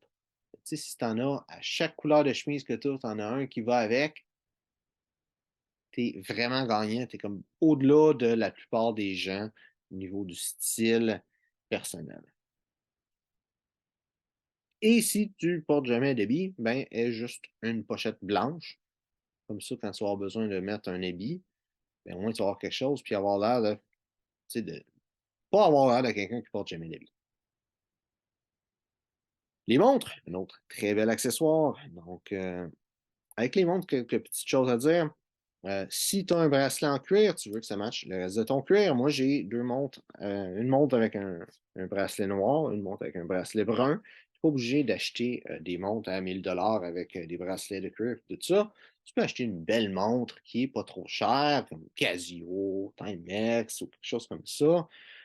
Achète pas trop de quoi de mauvais parce que ça va briser, tu vas être obligé d'en racheter. Mais si tu achètes des marques qui sont reconnues pour être de qualité et pour pas être chères, ben, tu es capable d'avoir un style plus le fun. Si tu veux juste une seule montre avec un bracelet en métal, tu peux te permettre d'acheter quelque chose de plus cher.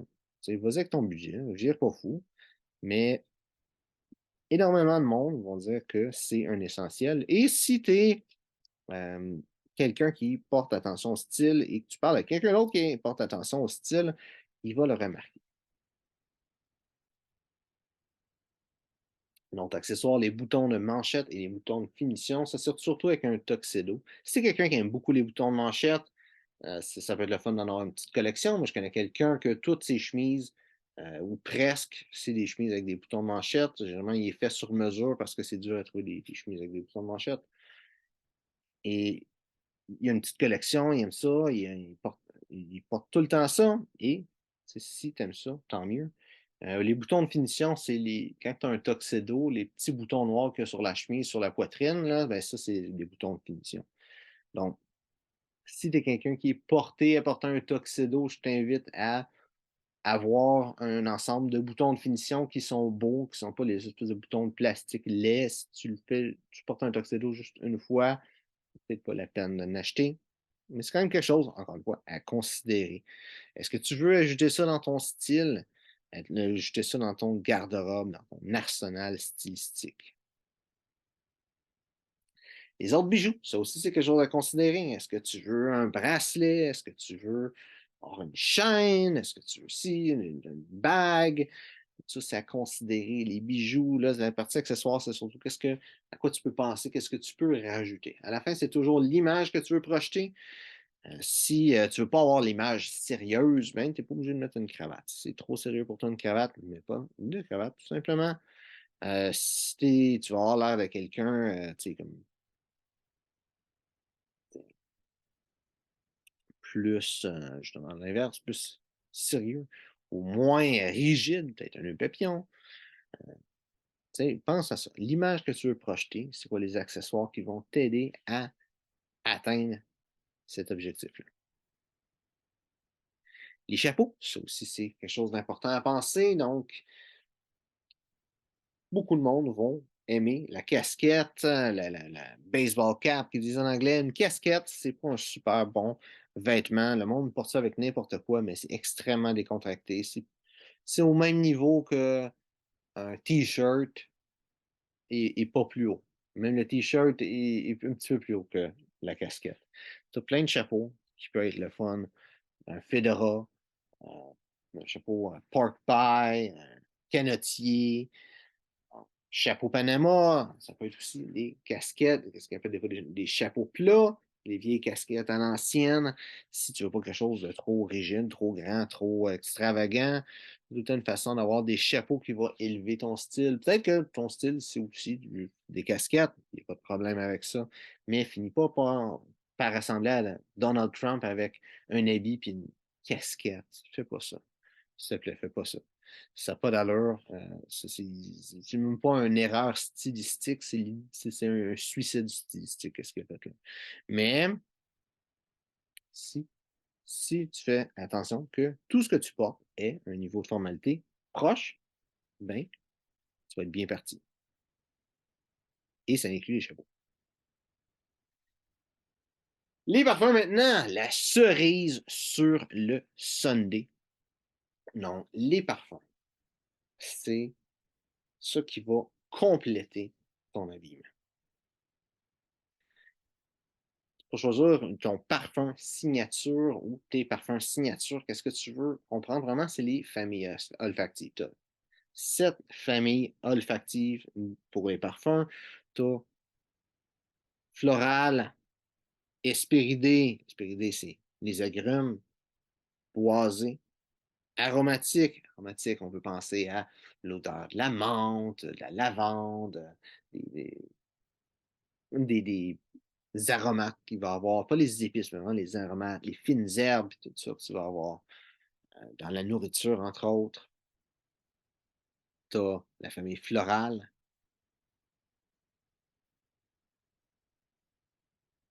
Moi, j'ai les florales. Florale, boisé, aromatique, espéridé.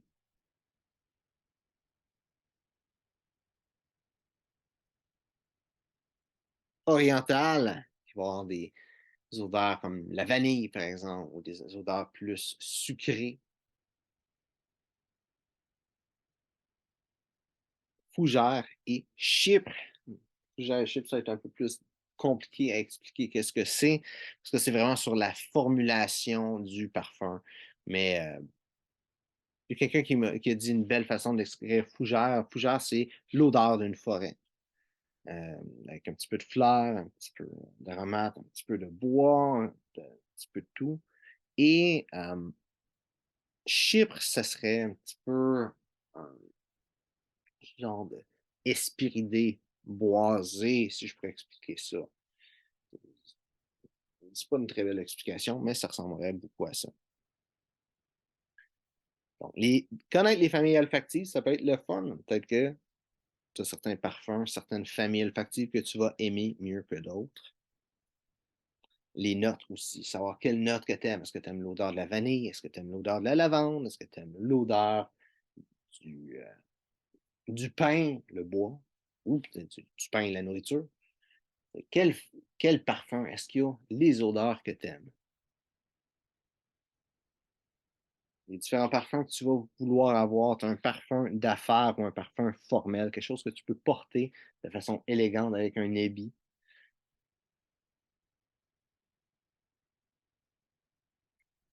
Tu as un parfum de séduction, quelque chose d'un petit peu plus sucré, un petit peu plus doux quand tu as une rencontre avec quelqu'un, tu as une date, comme on dit au Québec. Un parfum d'été, c'est un parfum qui va être pas fort, qui va être très doux, très frais, que tu vas pas porter. Par exemple, si tu t'en vas dans un barbecue avec des amis ou dans une situation où tu vas être amené à être à l'extérieur, qui va faire très chaud, et que d'autres parfums, ça va juste être trop intense. À l'opposé, un parfum d'hiver, c'est bon d'avoir un parfum qui a une projection monstre que quand tu vas aller au froid, le froid, pour te donner un cours de science sur comment ça marche le parfum, mais le parfum, comment tu le sens, c'est qu'il s'évapore. Et plus il fait froid, moins il va s'évaporer. Donc, un parfum qui va déjà sentir fort sans avoir besoin de beaucoup de force d'évaporation va être un bon parfum pour l'hiver.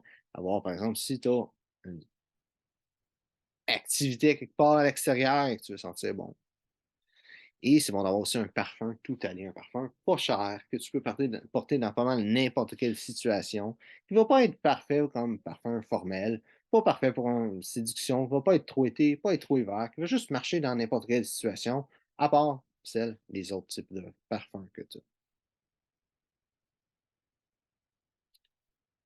Finalement, les vêtements saisonniers.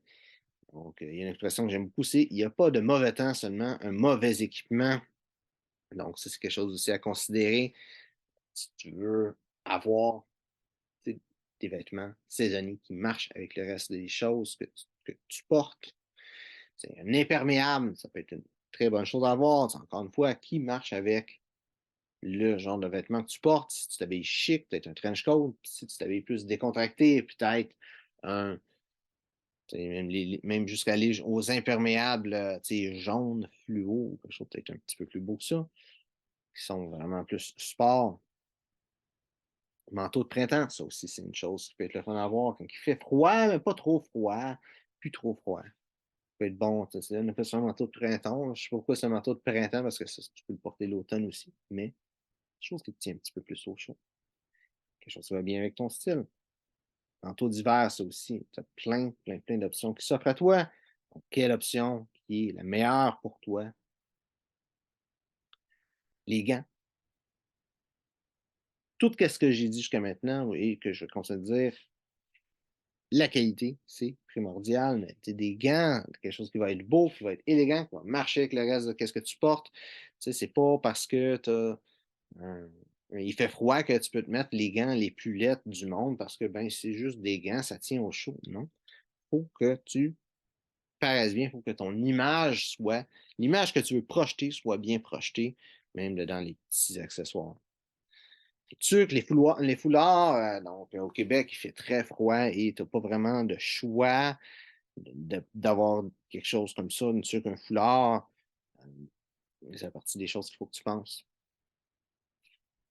Les chapeaux, encore une fois, là, je parlais des chapeaux avec les accessoires juste pour le style, mais tu sais, s'il pleut, avoir un chapeau avec un rebord large, ou juste une casquette, c'est le fun, ça te permet de tu sais, pas avoir de l'eau dans le visage ou dans les lunettes, aussi d'avoir, tu sais, s'il fait chaud, parce que les vêtements saisonniers, c'est pas juste l'hiver, s'il fait chaud, donc d'avoir un chapeau de paille, ça te fait de l'ombre, ça va te permettre d'être beaucoup plus confortable. Finalement, les bottes et les claques, donc les claques, c'est les affaires de caoutchouc que le monde mettait par-dessus leurs souliers à l'époque. Donc, ça peut être une solution. Je ne vois plus grand monde en porter, mais il y a des places qui en vendent. Ça peut être de quoi qui peut t'intéresser. Je fais juste te dire que ça s'appelle de même, mais de te faire réaliser que ça existe. Ça peut être le fun, spécialement si tu as des souliers avec une semelle en cuir, d'avoir une claque, ça te permet de porter ce soulier-là, mais tu sais, si tu as juste des souliers en cuir, ben, ça te permet de protéger tes souliers. Qu'est-ce qu'il y a des bottes, l'hiver, froid, tu as besoin de bottes d'hiver, c'est super important, en tout cas au Québec, tu as besoin de bottes d'hiver. Donc, c'est ça pour les bases du style. Donc, j'espère que tu as apprécié les vidéos. Si c'est le cas, si tu es rendu jusqu'ici, euh, je suis content que tu aies vraiment apprécié parce que puis si tu n'as pas apprécié, ben, je sais pas pourquoi tu es encore rendu ici, là, mais j'assume que tu as beaucoup apprécié la vidéo si tu es rendu à la fin comme ça. Like, partage si tu penses que ça peut profiter à quelqu'un d'autre de regarder cette vidéo-là. Si tu as des questions sur tout ce que j'ai parlé aujourd'hui, je ne sais pas, je suis rendu à combien de temps, là, mais j'ai filmé ça en 2 coups tellement que c'était long. Fait que j'ai porté à dire que ça me donnait une vidéo de 2 heures ou quelque chose comme ça. Fait que si tu as des questions, quelque chose qui n'est pas clair, mets ça dans les commentaires. Je t'invite à faire tes propres recherches. Ça, c'est vraiment, comme j'ai dit, c'est les bases du style personnel. C'est juste pour te donner une idée, gratter la surface, te donner l'idée d'explorer un petit peu plus ton style personnel. Donc, si tu as des questions, mets ça dans les commentaires, ça me fait un plaisir d'y répondre. Donc, merci de regarder les vidéos et on se voit une prochaine fois.